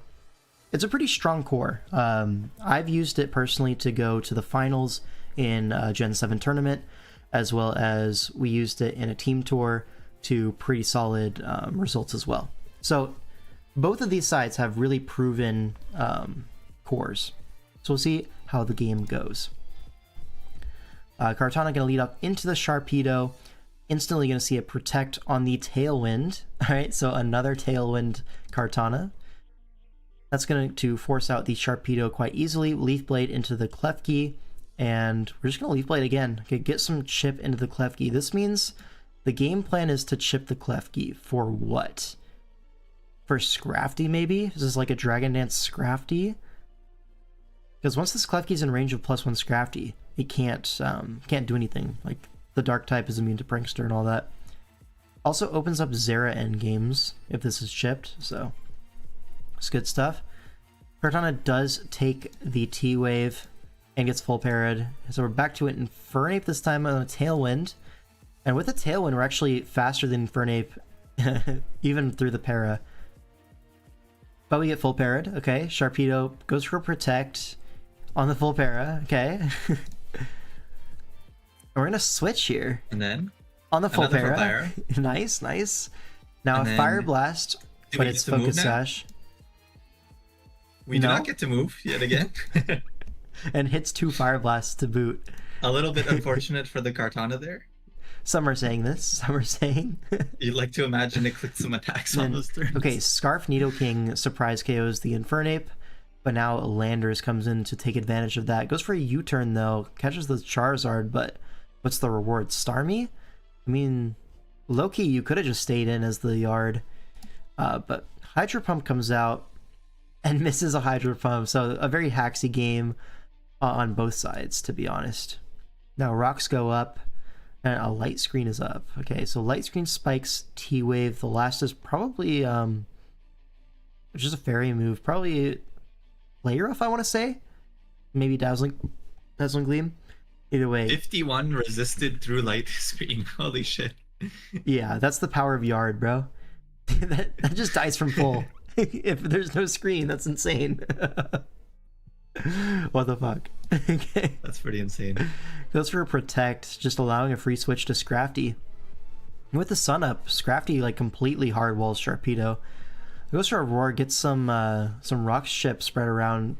Thundurus can't beat the Scrafty 1v1, so another Roar on the switch to Klefki, another round of rocks on We get it Thundurus. The Klefki comes in one more time on another Roar, and Sharpedo Get comes some more in. chip on Sharpedo. With the now. sun down, it's like, maybe you can go for like a water move trade, but another Roar, another another one. Thundurus. Now finally, it's just like, whatever, just give up. attack. Yeah. Yeah. And then now we go for the Ice Punch. So well played from II, obviously. To be fair, what was the good Roar target? Like, Yeah, all of them were pretty good for II, Yeah. like other than Klefki, but Klefki is the thing that was switching. okay, in. so sub Zeraora. Gonna go for Sub Calm Mind as Klefki. Does it have Play Rough? It does have Play Rough, so it's able to get past this Sub Calm Mind. Another Calm Mind, we're trying to stall out the screen maybe. And when I saw this, I was watching this live, I thought this was gonna be like Sub Salicberry, which makes a lot of sense into Sharpedo and like Scarf Lando, stuff like that. So we see the sub, but there's no Salicberry, so rats. He's just stalling out the light screen turns. Totally fine. And light screen goes down the same time as Klefki does. Now Sharpedo comes in, a Protect is forced, so we're going to take advantage of that by going hard Scrafty, gets the Intim off. And now it's in Rock's range if you want to just go for the attack. If it switches, it's dead anyways. And it goes for a Waterfall, catches a Rocky Helmet, goes for a Roar, same thing. Now Lando in, you definitely just stay in Roar as the Scrafty preventing the setup. You see U-turn Landorus, you're like, okay, this is fine. Now basically we just need to have Nidoking plus Zard alive. I mean, Zera's dead to spikes, so that's fine. We need to force out the Starmie basically, and then when Lando comes in, we just sack to spikes, and whatever it locks into, if it is Scarf, we have something for it. If it isn't Scarf, our own Scarf Nido will be faster and our Yard will be faster anyways. So, totally fine. We go Yard. And we sack the Zera to scout what the Starmie goes for, which is Thunderbolt. And now we go to our Nidoking, which is Scarf, I think? And we go for an Ice Beam catching the Landers. So, I think with the Uxie Calc, we decided the Starmie is like choice specs or something. It was specs for sure. Yeah, okay. Yeah, that's specs. And then with the Scarf Nido, you're able to just knock it out from 64. I don't think that crit mattered. I remember calking and it didn't matter. Yeah. Alright, so the series is now 4-3 for the Draft Dodgers as we go into a deciding Game 8. So now, decider featuring Game 8. Wyatt number. I can give some insight into this matchup. Sure. So basically, like, I was struggling to find a consistent pace that like could beat like, you know, a lot of the typical sets they could bring. So like I kind of just decided at a certain point that like since I'm struggling to make a pace that consistently checks everything, to just like let myself be weak to a few sets and hope they don't come. And yeah, so my game plan here was kind of like chip everything into Electrode range because it's the fastest mon, with Expert Belt, Thunderbolt, HP Ice, and Signal Beam. It had the ability to hit the whole roster. The mons that don't just get like one shot are like Klefki, Nidoqueen, and then like AV mons, like maybe AV Slowbro, stuff like that. And then also, preferably, I would like to stay out of Sucker Punch range from Absol to Signal Beam it. Yeah. And so that was basically the whole plan. Everything else was kind of secondary. It was like a lot of defensive checks and like stuff that kind of forced chip. Unfortunately, like Electrode is not the strongest mon, but it's kind of the only like semi-consistent win con that I could like that I figured out before the game. So that's what we did, and I'll let the game play out now. Worth noting, there's no Dookie to be seen. The hell? No Dookie. Right. Lander's gonna lead off into the Keldeo.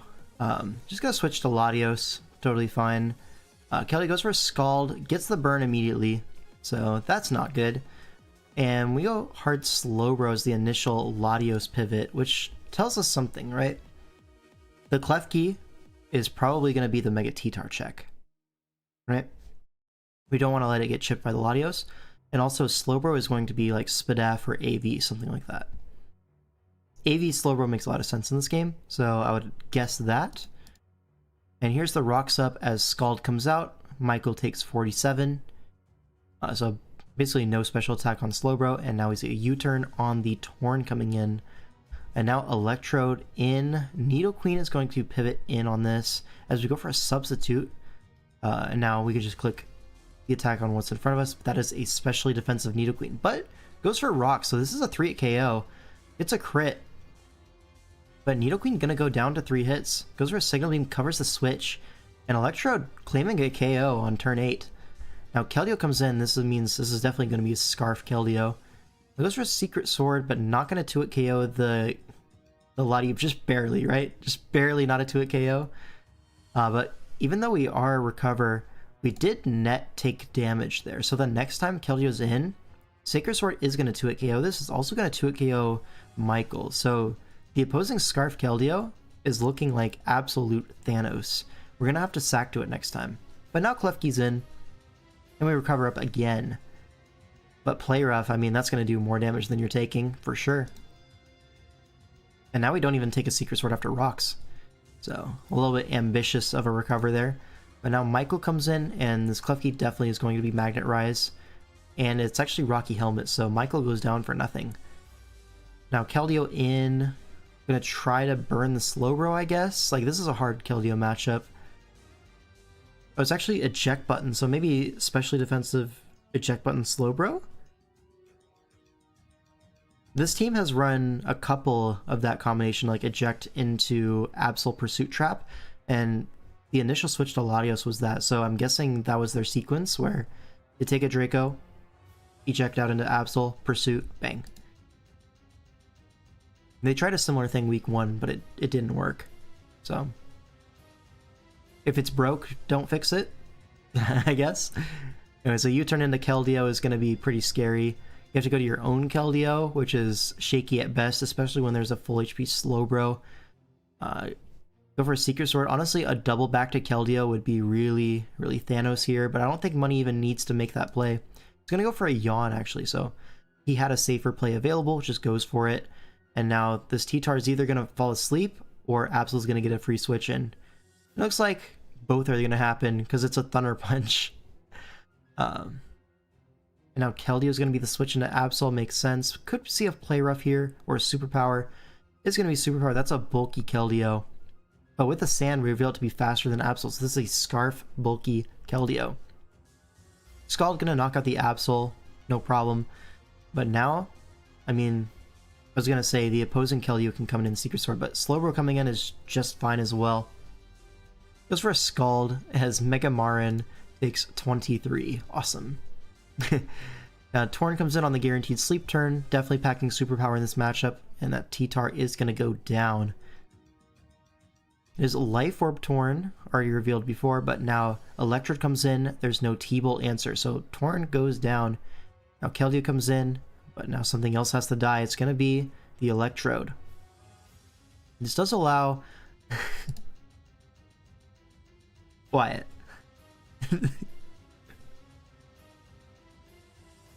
Are you muted? Okay, you are muted. What is this nickname? That's not okay. Yeah, not even a crit would kill the Keldeo there. Looks like, couldn't even live up to his own name. Yeah. Where's the scope lens? Wait, that is what they're asking. Yeah, last week, this team faced a Scizor that Sword Stanced up and got 2 crits that both mattered in the end game to steal the win. But here, not so lucky. And also this Keldeo had a ton of bulk on it, looks like. So even a crit wouldn't have been able to do it. Okay. Draft Dodgers end up winning that series 5-3 as we go on to the final series of the week. Now this is going to be... drumroll please, Nature's Guardians versus Slay the Spiker. Alright. We have Lucid versus Brian. Who is Lucid? Hex. This is Hex, okay. Alright, so Hex, pretty well known in the Smogon side of things. Brian, more so a Draft League player, so... yeah, but Hex has been dipping his toes in Draft quite a lot more recently. He's played in, like, the... was it DFL or DCL that he played in? It was one of the two. I don't remember if it was the main tour or the farm league. I think it was DFL. Sure. But regardless, he's played a little bit of Draft, and now he's in DPL. And let's load into the game. Game 1. Meowscarada into Rotom lead. Not great for the Meow. The U-turn here tells me it's probably Scarf. Otherwise, you would be maybe willing to scout for a Scarf Rotom, right? Here's a Volt Switch into your own Rotom to get Hydreigon on the field, and Hydreigon has to do with the Clefable. So it is just going to be Rocks, guaranteed value. We see a Gambit instead of the Clef coming in to trade Rocks there. Okay, fair enough. Now, Clefable, the switch into Scizor, for some reason works out. Probably going to be Babiri then, if that's your play. Here's a Discharge, but Moonlight is going to bring that all the way back up to full. And now Rotom Wash comes in on the next Discharge, but that's going to do a lot of damage. With Leftovers, you do live, but only barely. We see a Pain Split. I really would have liked to see a Pain Split there. Hydro Pump into Hydreigon coming in is not the greatest thing. We go into Clefable this time on the U-turn, and Rotom Heat comes in. It's taking Rocks, but Rotom Heat is pretty scary to switch into. We're going to go Rotom Wash on the Discharge, and it's just going to die that time. Dragonite comes in, Deceitful Eyes, and Hydreigon the switch into Mega Dragonite as it goes for a Surf. I feel like we've seen every single Mega Dragonite so far click Surf in the Champions games. But okay, Hydreigon comes in, gonna force this out. I'm pretty sure it gets Stab because it turns blue, right? Well, it's not blue shiny Mega. this game. Oh, okay. So it's actually not a Stab Surf. Okay. Okay. So they have a worse D-Night. Oh, Rotom comes in and gets a massive Pain Split. Oh my god. Basically back up to full. And then a Moonlight at full HP, wastes some PP on that. Now essentially goes for a Scald, trying to catch like a switch into King Gamut there. Fish for a burn. Now a Nasty Plot comes out on the Flamethrower, or on the Moonlight, sorry. And now you can go for a Scald as King Gambit comes in. Notice that this is not Supreme Overlord. We see one dead, but not triggering. So a Kowtow into a Colberberry Sinistra makes a lot of sense.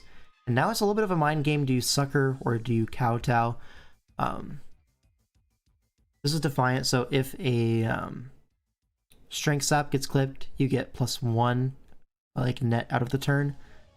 Although +1 Sucker probably doesn't even kill Sinistra from full, so still like a little bit of a 50-50.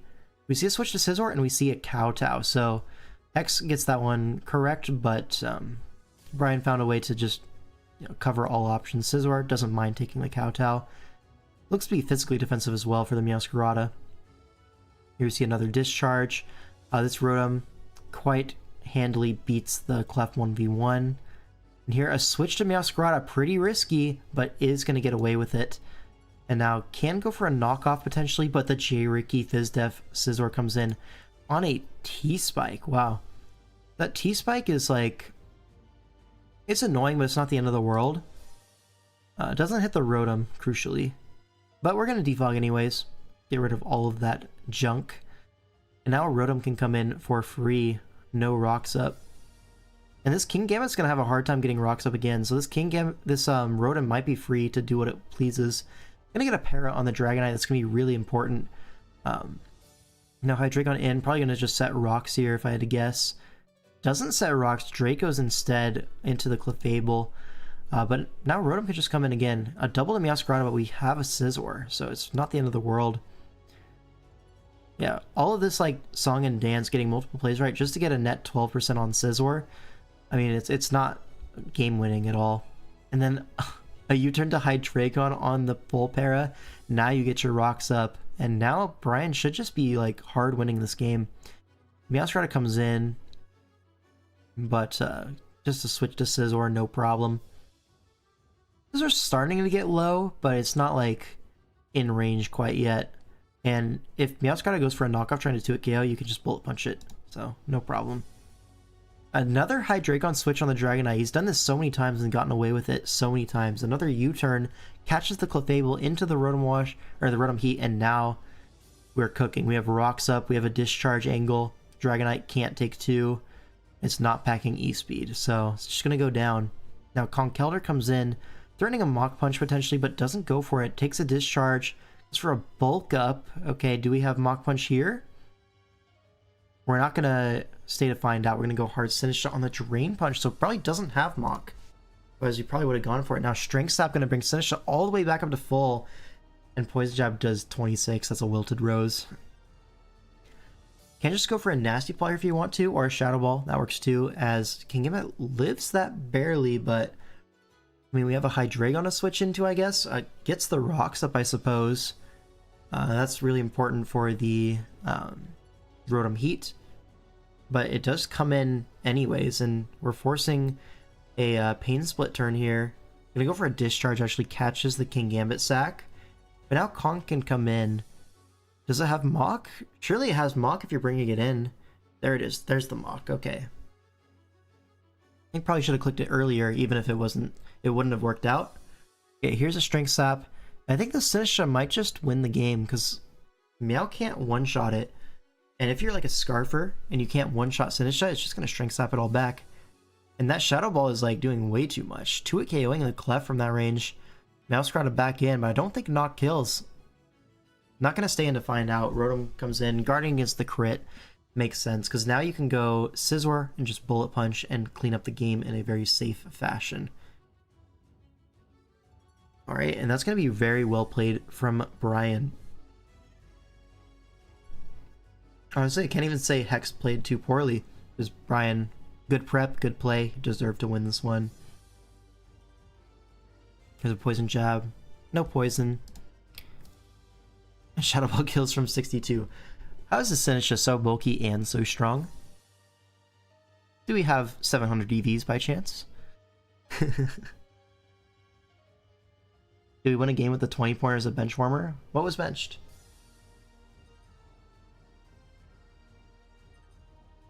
The bench was Starmie and Hippowdon. So probably not, right?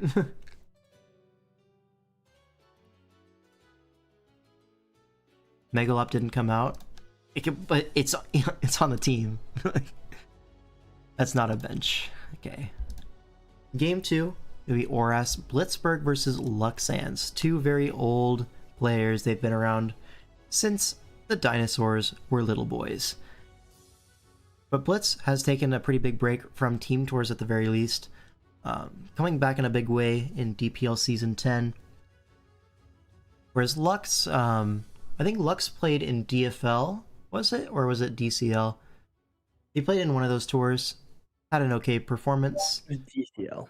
DCL? Yeah, sure. And so now, they're playing in DPL. We see the blue Florges, a pretty strong choice. I like that one. Alright, Steelix gonna lead off into Tentacruel. Just gonna stay in and risk the Scald Burn immediately. Gets crit, down to Sturdy, but Earthquake comes out. Only does 66%. Was that really the best use of our Steelix? I guess it's Custap Berry, but the Protect. Okay. Lux scouts for that Custap Berry, and Steelix basically got nothing done. With his Protect leftovers, or Black Sludge, I suppose. I mean, what was really the progress made? I mean, you take a Volt Switch here, and get a T-Spike up. That's really good for Lux as well. Hydreigon in, just gonna go Crobat on the Protect turn, I suppose. And then we just sack our Tentacruel. We had a full HP Metagross. I don't know why we sacked our Tentacruel. That was strange to me. And then we go Victini to go for a Will-O-Wisp with T-Spike up. A little bit questionable, I'm not gonna lie, out of this opening sequence, but Mew is gonna come in, go for a knockoff on the Metagross. So now we go Metagross on Mew. Gonna get taunted, preventing rocks. We went for a Toxic trying to catch the Rotom, but we're just gonna get Wisped here. Definitely some interesting sequences happening here. And the J-Ricky Mew is gonna Wisp again as... okay. This is a game. Should be just a heal here on the Mew. And there it is. So Lux gonna use that opportunity to get Weavile in on the field. But this is itemless Mew. Could live. That's why you see a taunt there preventing a Wisp. But Steelix is just gonna be the sack here. And now Infernape comes in, gets hit by the T-Spike, threatening like a Mach Punch. Gonna go for a U-turn, catches the Lando, which is Rocky Helmet. Okay, so that's gonna be the Infernape answer. Rotom coming in, goes for a Hydro Pump, and we're just gonna sack our Metagross. Like, we could go Florges there. We're sacking Mons for what seems like very little reason, in my opinion. Okay, offensive Florges. Okay, didn't want to take chip on it. That makes a little bit more sense. Now, cross poison into Rocky Helmet Lando. I mean, now you're threatening a rock slide. You get rocks up, okay. I mean, this Crobat could be defog. Not going to be defog, just going to roost. And now a Super Fang. Probably just going to see another rock slide. And Crobat goes down. Crucially, though, the Lando is low, so there is an Infernape endgame here, potentially. Here's a Hydro Pump, does 41 to Florges. That's quite a lot of damage, but should be able to synth it off, no problem. And now Mew coming in, I mean, this is just going to get Moonblasted, right? Yeah, that freaking dies. So Florges with Life Orb, definitely no joke offensively. Probably carrying HP Fire as its last move, maybe HP Ground, one of the two. Probably Ground, right? Hits the Infernape and the Steelix. Okay, Infernape comes in. Flare Blitz gonna knock something out. It's gonna be the Lando. Get some chip and fake out Weavile to save the day. Gets that poison chip, that chip, and it is now dead. See, Scarf, Hidden Power, Fighting Rotom, very rare set. But the Choppleberry Weavile is able to cover it, no problem. And Hydreigon versus the World. But the World does have a Florges at pretty high HP. It does have Iron Tail, though. Connects, kills the Florges. Protect Victini. But it looks like it is Scarf Hydreigon, so no way of winning. That's going to be just a Dazzling Gleam or something like that. Maybe like a Wisp, Protect, whatever.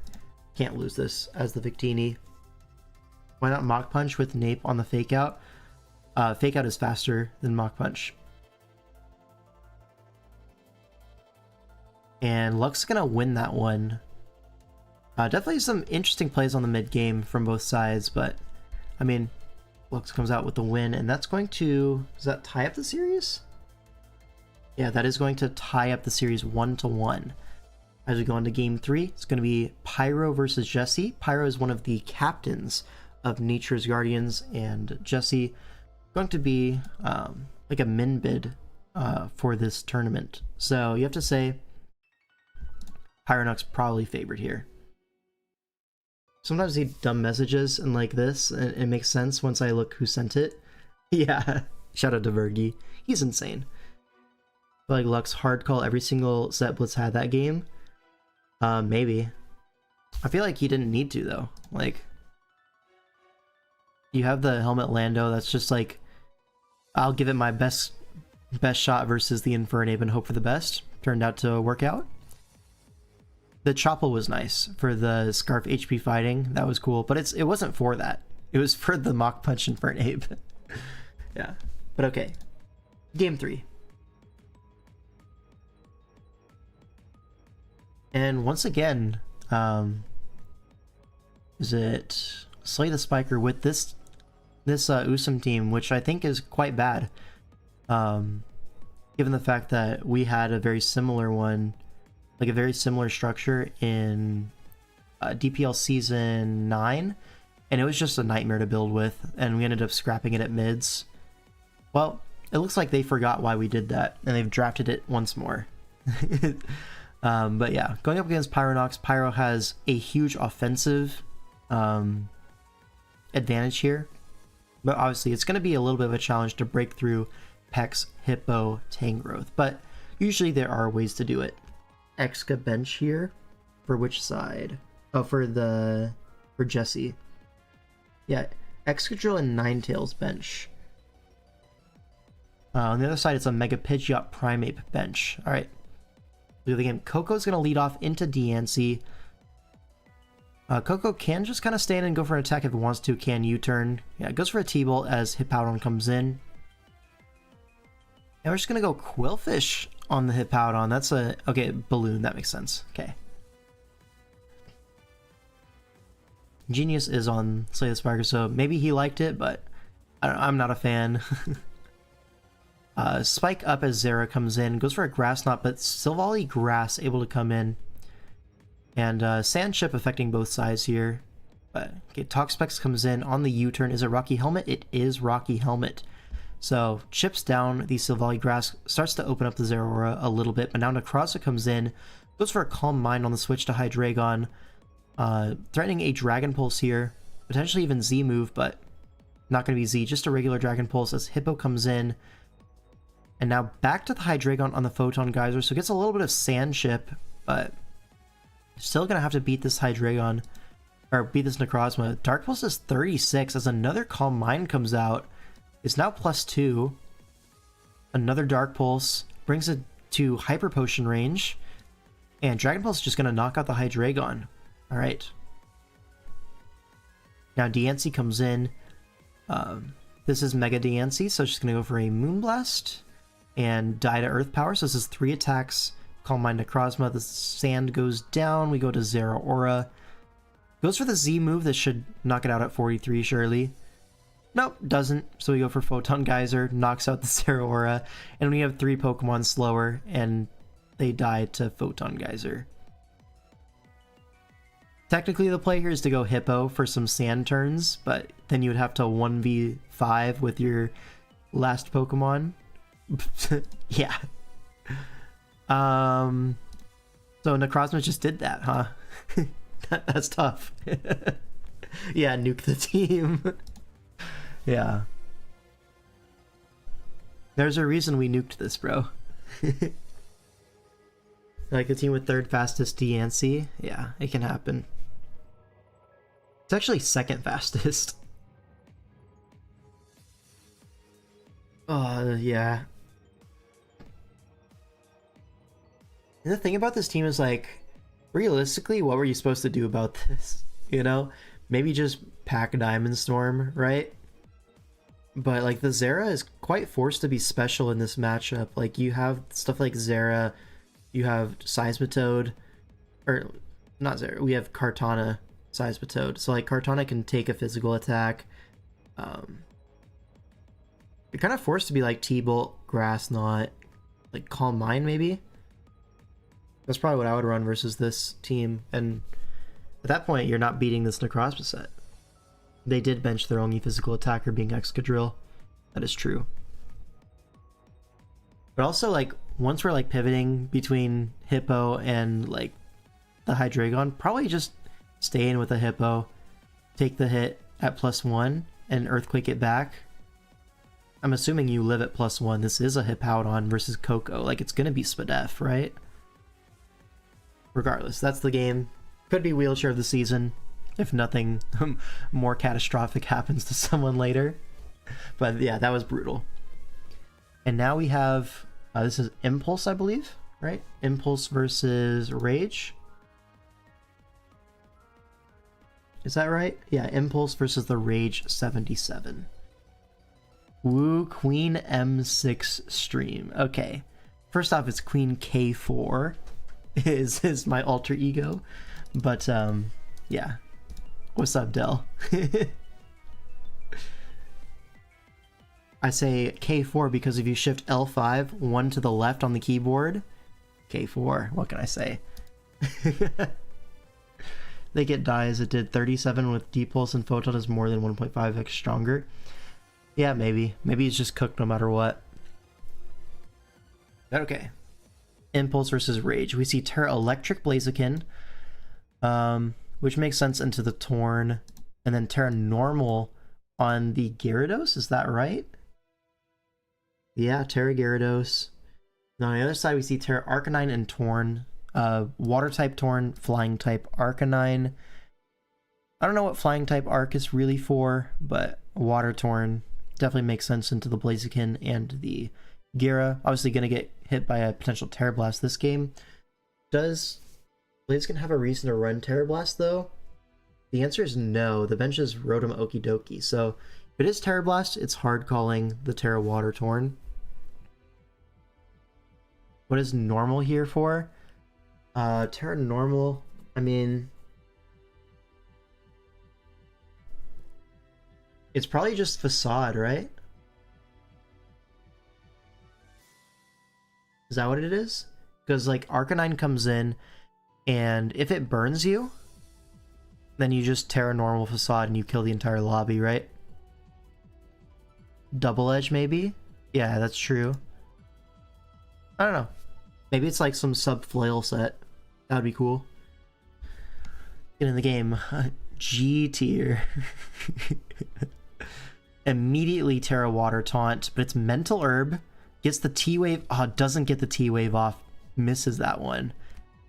Now the taunt can go through, but at least you know about it this time. So there's the double edge. You were right about that one. And that did a lot of damage. This is like not a bulky Torn. Though? Wait, why is this Gyarados doing so much damage? You turn into Arcanine on the double edge, catches that. Okay, that's more the damage I expect from a Gyarados. 20%. Okay, we can just go Pecharunt, but a double to Torn catches that. I'm gonna switch to Jirachi on the parting shot. Sure. Now Darkrai can come in? No, Iron Treads can come in.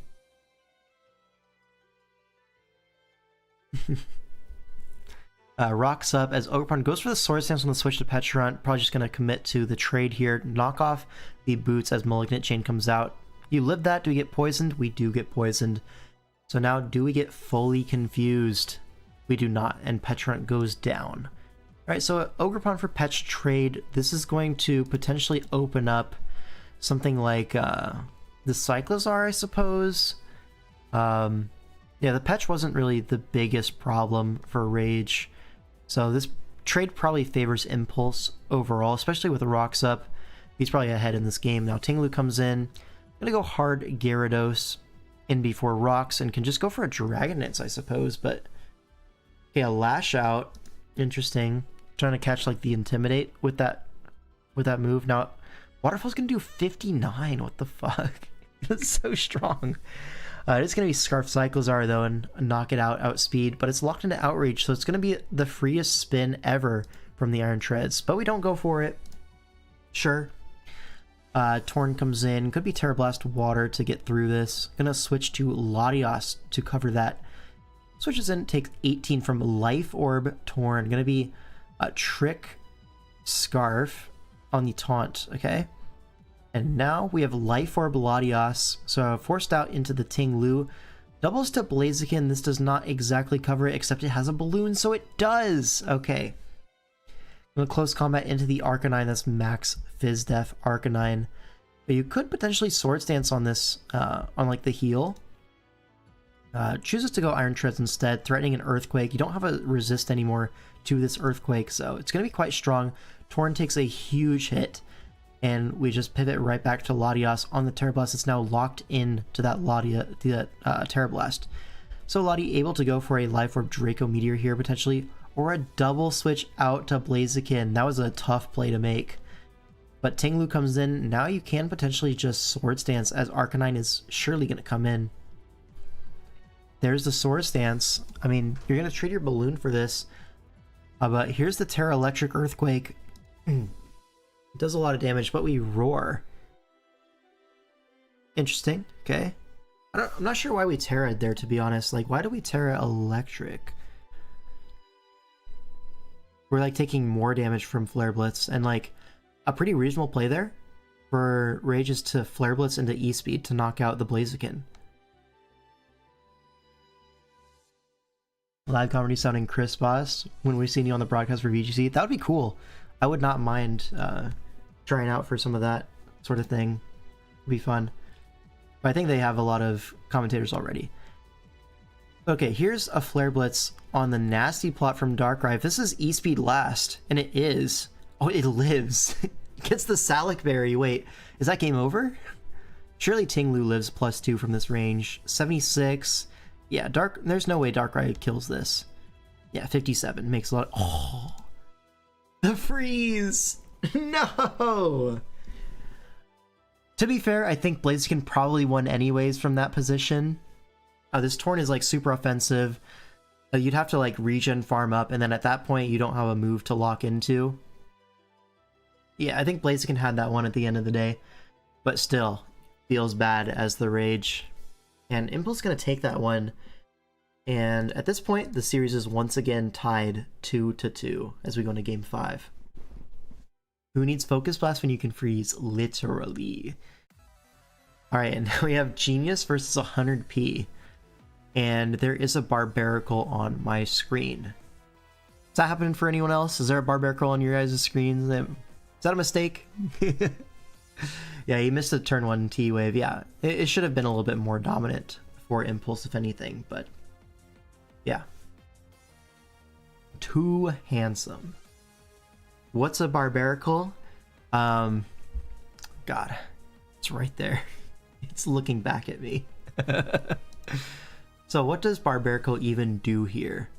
So one thing it could do is potentially force like a Grimmsnarl T-Wave trade, and that would open up, I don't know, maybe like a WinCon Latias later, something like that.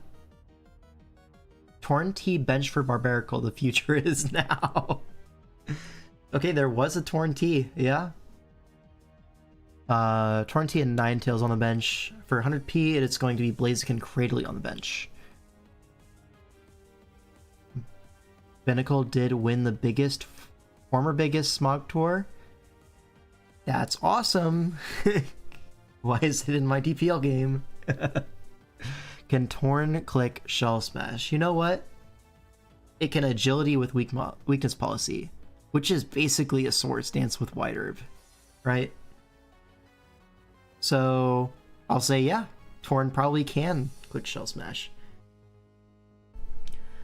Cross Poison Barb goes crazy. Does it? Does it now? We can ignore the fact that Stone is just stronger versus both Feeny and Grimmsnarl, right? We can acknowledge that. Alright, never changed, L. Alright, let's get into the game. Pangoro gonna lead off into the Lando T. Scrappy blocks the Intimidate. And this is gonna be Grimmsnarl coming in on the Parting Shot. Felt like a big opportunity to do damage there for Genius, but instead gonna parting into Rotom. Gets a Reflect Up as Nihilego comes in, threatening a Misto Beam, and is going to just immediately click that Misto Beam into Jirachi. Tis 33%, reasonable amount, but nothing that Genius can't handle. Goes for the Iron Head. Could be Scarf Jirachi from that click, but we don't really know. Now Rock's gonna go up on both sides, but 100p gonna go for that Rock Tomb, slow down the opposing Lando, knock off the Rocky Helmet. And don't you guys just love the Lando mirror in these new gens? It's just so tough. Here, another knockoff, but Jirachi gonna use that to proc its Weakness Policy, goes for an Iron Head. Honestly, you're okay with that, losing your Lando to chip the opposing Lando and weaken the Jirachi. Now your Nihilego is really strong in this endgame. Gonna Hex into Pangoro, but we can just pivot to Feeny. Really hard to click a Gunk Shot in this position, so Pangoro gonna pivot out into Thanos. What's up, Barbarical? It's Misty Seed, which is gonna allow it to Shell Smash for free on this Feeny. There's the Shell Smash, but with the Misty Terrain up, Grimmsnarl can't even go for a T-Wave, and it's gonna be Poison Jab. Alright, so Sucker Punch, we're actually gonna trade for the Grimmsnarl. With a Brick Break, gets rid of the screen. This is really great. But Scizor should be able to revenge this with a Bullet Punch. We're gonna, save the sack, go into Rotom on the Bullet Punch. Only takes 6%, so may as well do that. Goes for a Reflect, catches the Swords Dance, but now Hydro Pump is not gonna 2-hit KO the Scizor, and Bug Bite is looking like a 2-hit KO once you factor in the Bullet Punch follow-up afterwards. So another Bug Bite comes out. But now Latias comes in with the Reflect Up, should be able to live this, but a critical hit. Latias goes down, and now Rotom has to come in to revenge. Low-key, could have gone Rotom in the first place, but here we are. Pangoro in with Reflect Up. Nihilego come in, threatening... Oh, I was going to say threatening a Dazzling Gleam, but this is Scarf Pangoro and just lures in the Nihilego. But what this does allow is Feeny to set up potentially. We've seen Iron Defense. Okay. This is faster than Rotom. You can get a Calm Mind before the Volt Switch, and that's exactly what happens. And Light Screen goes up, so we actually get a second Calm Mind. And these screens are not going to be a whole lot of anything when the Feeny is completely unkillable. Right, Lando comes in, like, even behind the screen, I feel like it probably dies. We're going to see a knockoff. Surf comes out, does knock out the Landorus. Okay, Jirachi in at 25%. Again, I'm pretty sure it just dies to Surf even behind the light screen. Okay, we're going for flinches. There's one. And we cannot count to 2. This is so sad. And we're just going to get swept by Feeny here. It looks like the Pangoro didn't have Gunk Shot, or Gunk doesn't even kill. See, Close Combat Parting Shot, Knock Off, maybe Fire Punch? Maybe Earthquake? Like, why wouldn't you have Gunk here? And if you do have Gunk, why not just go for it here? I don't know. He forfeits. Game's done. 100p. Defeats Genius X. Was Close Combat a kill with crit? No chance. This is a Tapu Fini. If only we were Sniper Cross Poison. Yeah, if only.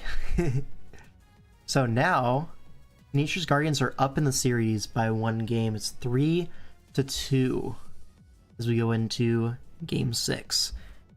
Fiendish Bliss versus ID Cup. So this is Zomb versus ID Cup. On the bench is Starmie Florges for Zomb. It does have Gunk, but does nothing, and if it clicks it, arrow sets up and wins. Sure, but like, just go for it, you know? No harm in going for it rather than forfeiting. Alright. The Starmie bench is interesting. Into like Clef Jeeking, it makes some sense. Another news, the Spurs blew out OKC to force a Game 7. Weren't they up in the series? Oh, they were not.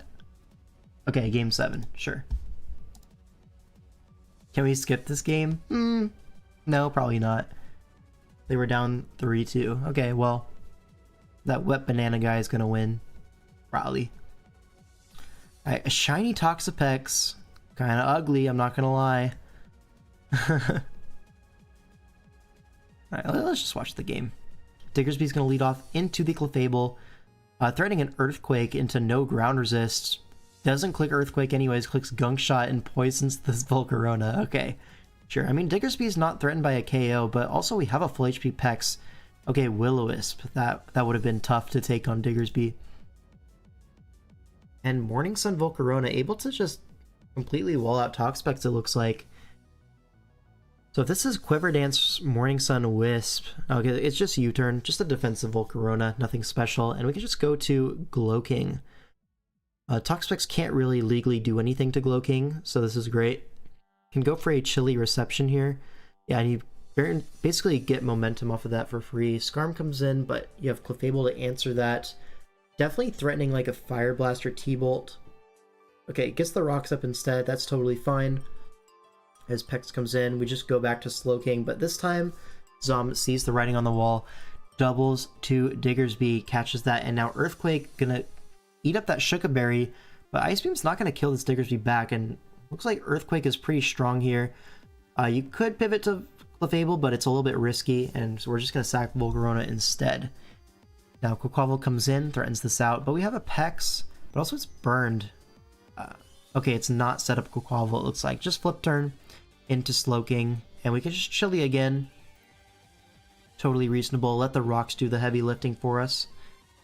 We have Psychic Noise, that's also going to get some chip on Skarmy, but does allow the opportunity to get up a hazard itself. So we're going to be forced into the Clefable and take a pretty big Brave Bird. Like, if this is Ironhead Skarm, could be threatening a kill here. But we're just going to see Roost on both sides. Now, if Clefable has T-Bolt, it probably clicks it here. And it's going to be Encore, so a really do-nothing Clefable set here into Pex Skarm. I would have loved to see T-Bolt there, but alas. Poison Jab doesn't get the poison to Quaquaval, and now you can just go for a flip turn into G-King. I mean, should have just gone G-King in the first place, I think. Not risk anything on your Quack. But now, another Chilly is coming. Go for a Liquidation. Yeah, we go for an Ice Beam, actually. Trying to get a little bit fancy here. Any physical attacker can come in on, even with no bulk investment. Yeah, Clef is really good, I think. Okay, it looks like ID Cup is getting a little bit impatient with the Chilly receptions. Okay, Clefable does block the rocks, so it's not the end of the world, but it feels like we should be just grabbing momentum versus the Pex whenever we can. And again, Encore, like, you sure we couldn't fit, like, Moonblast T-Bolt? It looks so good here. what's the Encore even for? Like, bulk up Conk? Like, we can just Moonblast that guy. I don't know. I just work here, though. Yeah, another flip turn into Slowking. Like, do we not have anything to punish this Toxapex? Feels like eventually you could just go H-Slash on it and start boosting up. Here's another Psychic Noise, so at least the G-King is getting a little bit of progress. Now back to Clefable as the Brave Bird comes out, and Skarm is very low. You just go for a Moonblast now, it's dead. Okay. So I see the vision now, you just get your Psychic Noise chip. Okay. We're just gonna sack our Diggersby for fun. That was awesome. Now Meowscarada comes in, we go hard Quaquaval, expecting either an Axle or a U-turn. Catches that, no problem. Now Conk in, we can just go for a flip turn into Mega Clefable on the defog, but we can just set the rocks right back up with this guy. Or we could just go for a Moonblast, either one. We choose none of the above. I really don't like that Encore play. But at this point, it does feel like you're pretty far ahead. Here's the Mega Dragonite. It is blue. This is awesome. Yeah, this Dragonite's a big threat. Gets big chip on the Slowking. Should be able to reach and farm that off versus the Pex anyways, but now Weavile comes in. And Weavile's a big scary guy. Conk comes in. It's going to take a decent amount here. Is to it KO'd. With a Snow Boost, do you actually live Mach Punch? Not going to find out. Oh, a Rock Slide and a Clef. That was a really good click from Zomb. And you actually are cucked on your Moonlight recovery thanks to the snow. So a little bit of a self-goop from ID Cup, that anti-synergy of the team. But now Aegislash can come in on the E-Speed. We're going to double to G-King. Just sack it, I guess. Now Weavile comes in, threatening the triple Axle, but Toxapec's able to come in on that. Only hits one time, it was doing nothing anyways. Now Aegislash in on the Poison Jab. Okay. Can we get a Swords Dance going? There's a Swords Dance. A Liquidation going to do 8%. That's not very much. And we do have Poltergeist available. This is Revealed Leftovers. It's Zen Headbutt. Cross that off your bingo board. Now Dragonite can come in. And it's just going to force a KO, it looks like. Clefable going to get sacked off to the E-Speed follow-up. But now Weavile comes in and there's no triple Axle resist. So as long as you connect, this should be a KO with triple Axle into Ice Shard on the Conkeldurr. Yeah, show me an Ice Shard. You should definitely be packing it in this matchup. There it is. And it looks like Weavile is just going to sweep potentially. Meow might live one from this range, so better safe than sorry. Going to go hard Quaquaval here. But this does potentially allow Dragonite to set up if this is not Ice Spinner. Okay, E-Speed doesn't kill, and okay, it's triple Axle either way. Yeah, so a lot of Axles and a lot of Ice Weeks. And it looks like ID Cup is going to win this one. Sure, you can go for a Flower Trick, that's totally fine. We have an Aegislash. Even if this isn't Scarf, your Knock no longer has Stab. And Ice Shard does so much damage. And you live the Flower Trick anyways. So, ID Cup going to clean this one up with Weavile. Really well played overall. I don't like the Clefable turns, right? The Encores were a little bit sus. I think once you reveal it, like, okay, he's going to play around it. Like, come on. Honestly, I wouldn't even have brought Encore. I think the T-Bolt would have gone a lot farther. But okay, it was enough to win anyways. And so now, is that the series tied up again? I think that's the series tied up again. Yep. So we go 3-3 going into game 7. Yeah, Zen Headbutt is there basically to guard against no item Toxapex, trying to catch a Poltergeist. But okay, yeah, Zen was cool. Game 7, Hydra Rocket Pods versus Manu. So this is probably Yurdunk, right? Yeah, this is Yurdunk with the Bloons Tower Defense reference in his name. Zarude Mirror, yes. Alright, so we have one Zarude team, which is like loosely based off of the Mind Gaming Zarude team last season, with the Aloe and the bundle to support it. Whereas on the other side, this is like a variation on the Zarude Cinderace teams. What's on the bench for this one? Something important's on the bench. Yeah, Iron Crown. Yeah, this one is like a little bit less proven, but definitely has more offensive potential. Alright, so for Terras, we see Eurodunk is going to have Terra Fighting on his Zarude, whereas Manu is going to be Terra Fire. Alright, let's get into the game.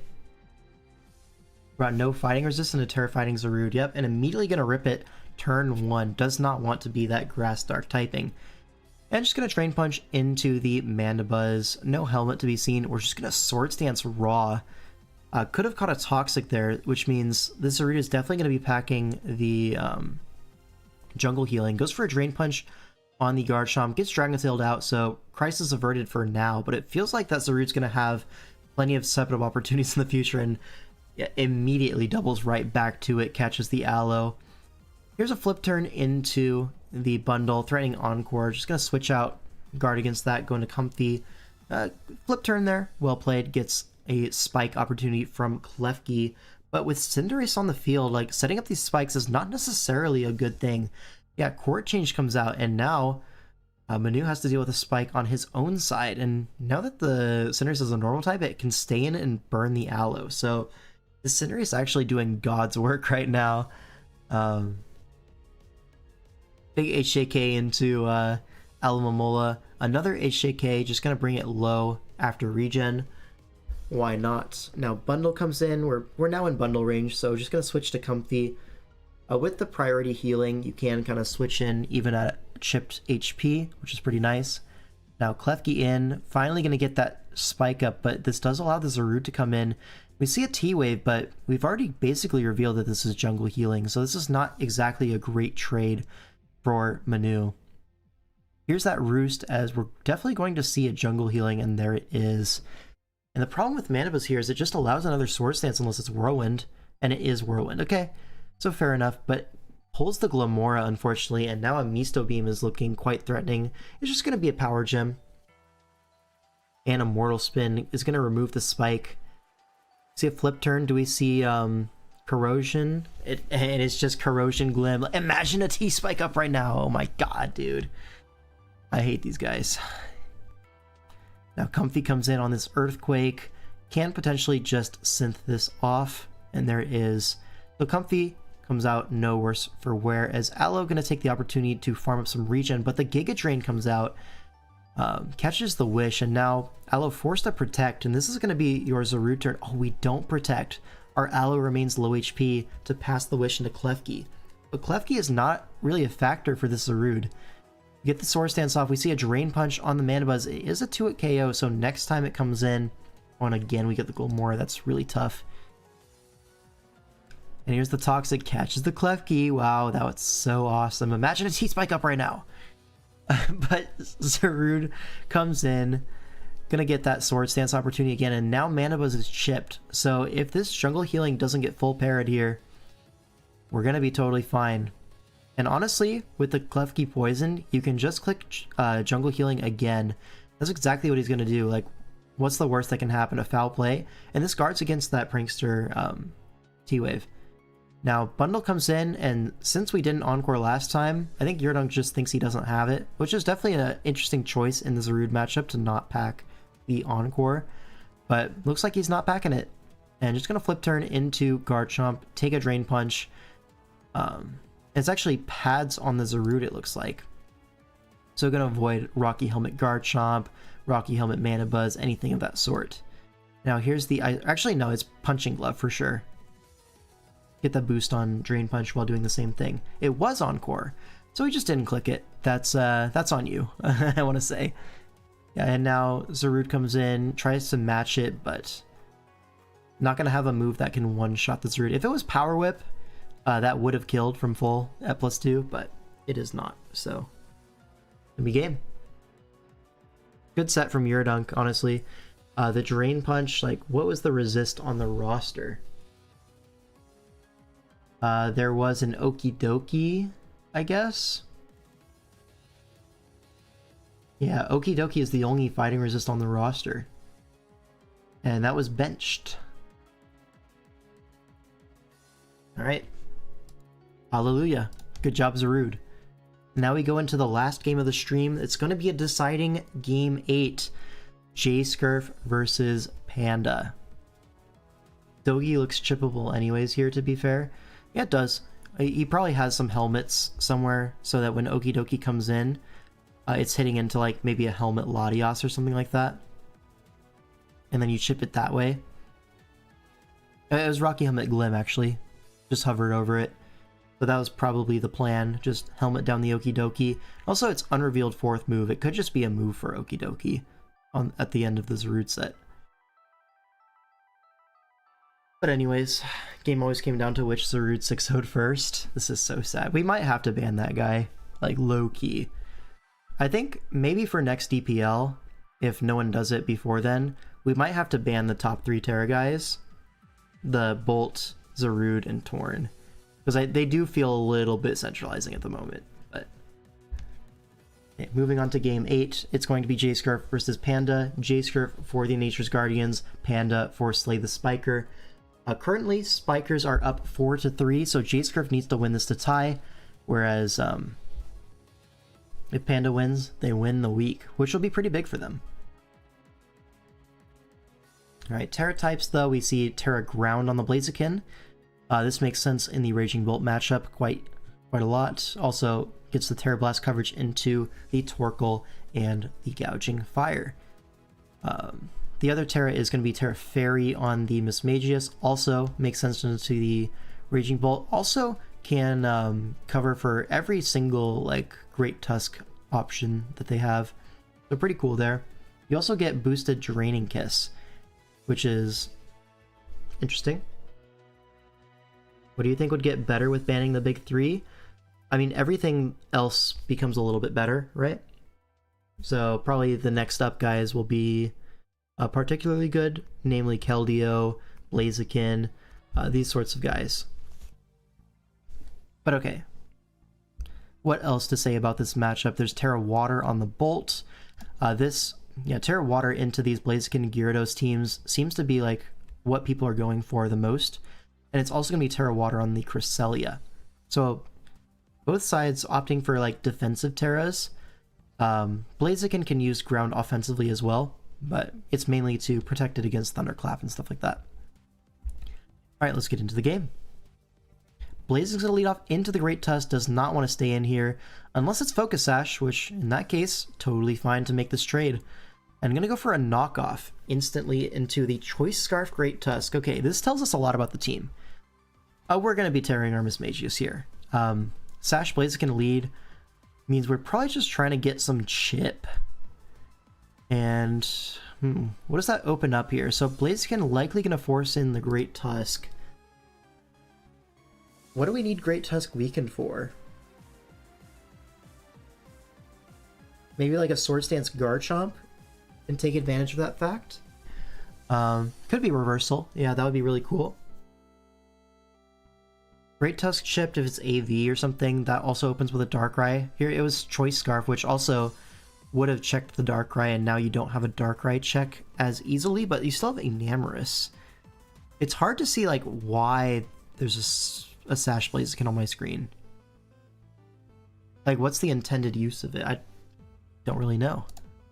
Regardless, it could be Overheat here, so Panda gonna switch on the Swords Dance.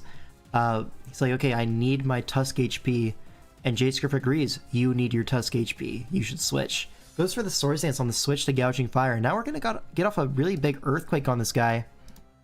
Or Reversal. But yeah, Earthquake gonna do quite a lot of damage. Reversal would have just killed. That's kind of crazy. But Gouging Fire does make it out alive. And we got Chip on the Tusk and the Gouging Fire.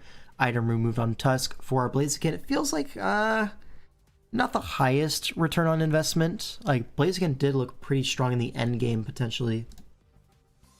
Yeah, where is the Reversal? That's what I want to know as well.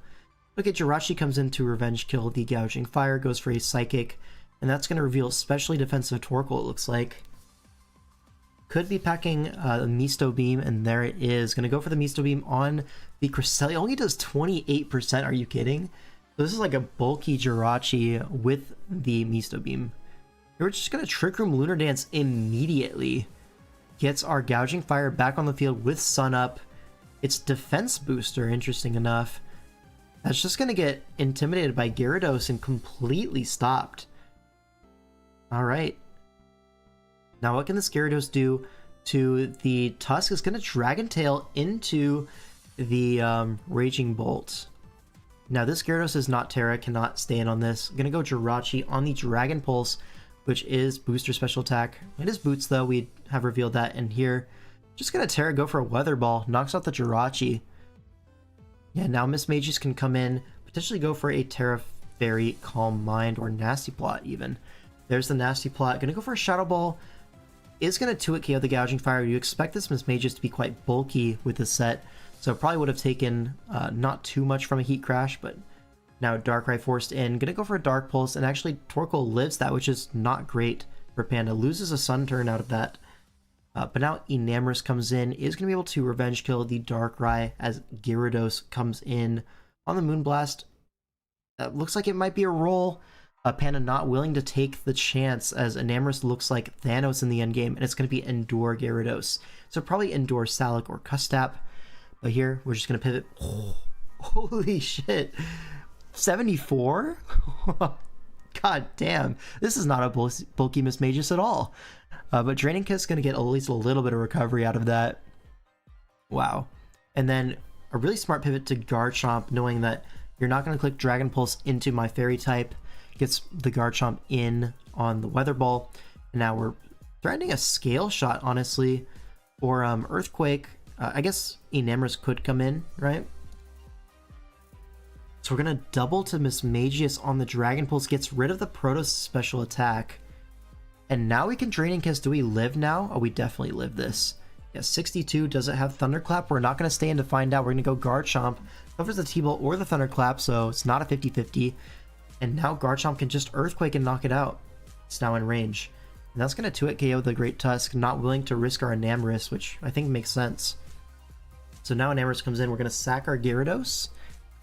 Oh, we're just going to Healing... No, that guy was so good.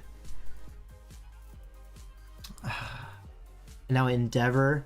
Gonna bring back the... Okay, this is cooked now.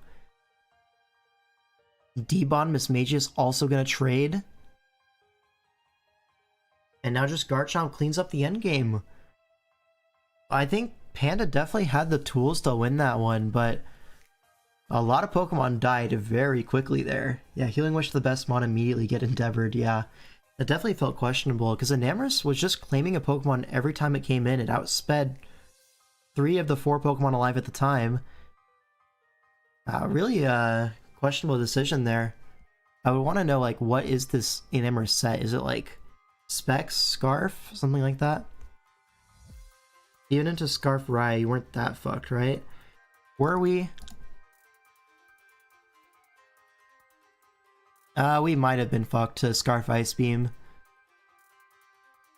I kind of get it, but it's also like not a winning play. You know, like there's 4 Pokemon left, like something's gonna kill this Bolt. Especially if you don't have Thunderclap there to prevent the damage. Yeah, Rye won no matter what he did. I agree. It just does look weird to Healing Wish your best mod. Alright. That's going to be the game and the series. Ties it up 4-4. As we go on to week 3, is there anything to look forward to? Any fun matchups? Let's bring this onto the screen. Let's zoom out a little bit so you guys can see all of the matchups. There we go. So what are we looking at here for next week? Anything interesting? Vergi versus Phagos. That'll be awesome. Let's see. Saint versus Chess is interesting. Both of these guys are like from the same like Hive-ish friend group, if I remember correctly. Is Saint from the Hive, or is it like an LD guy only? He might be LD only. Actually, I'm in the Hive server. Let me just check. Saint. I mean, he's in the server. Is he like an active guy? Yeah, very active in the Hive. So yeah, both these guys come from the same place, and both took a really big break and are coming back this season, so that'll be cool. Fierce Flamethrower versus Agency, like Fierce is one of Agency's like pupils, if you want to say. Like they work together a lot, so it's interesting to see them play against each other. In this series, we have US West kind of matchup, Owen versus Accelerator. I think they were both on the World Cup West team for season 1. Let's see. Anything else interesting here? II versus Pyronox. We've seen this matchup a lot of times over the years. Can go either way, of course. Anything else of note here?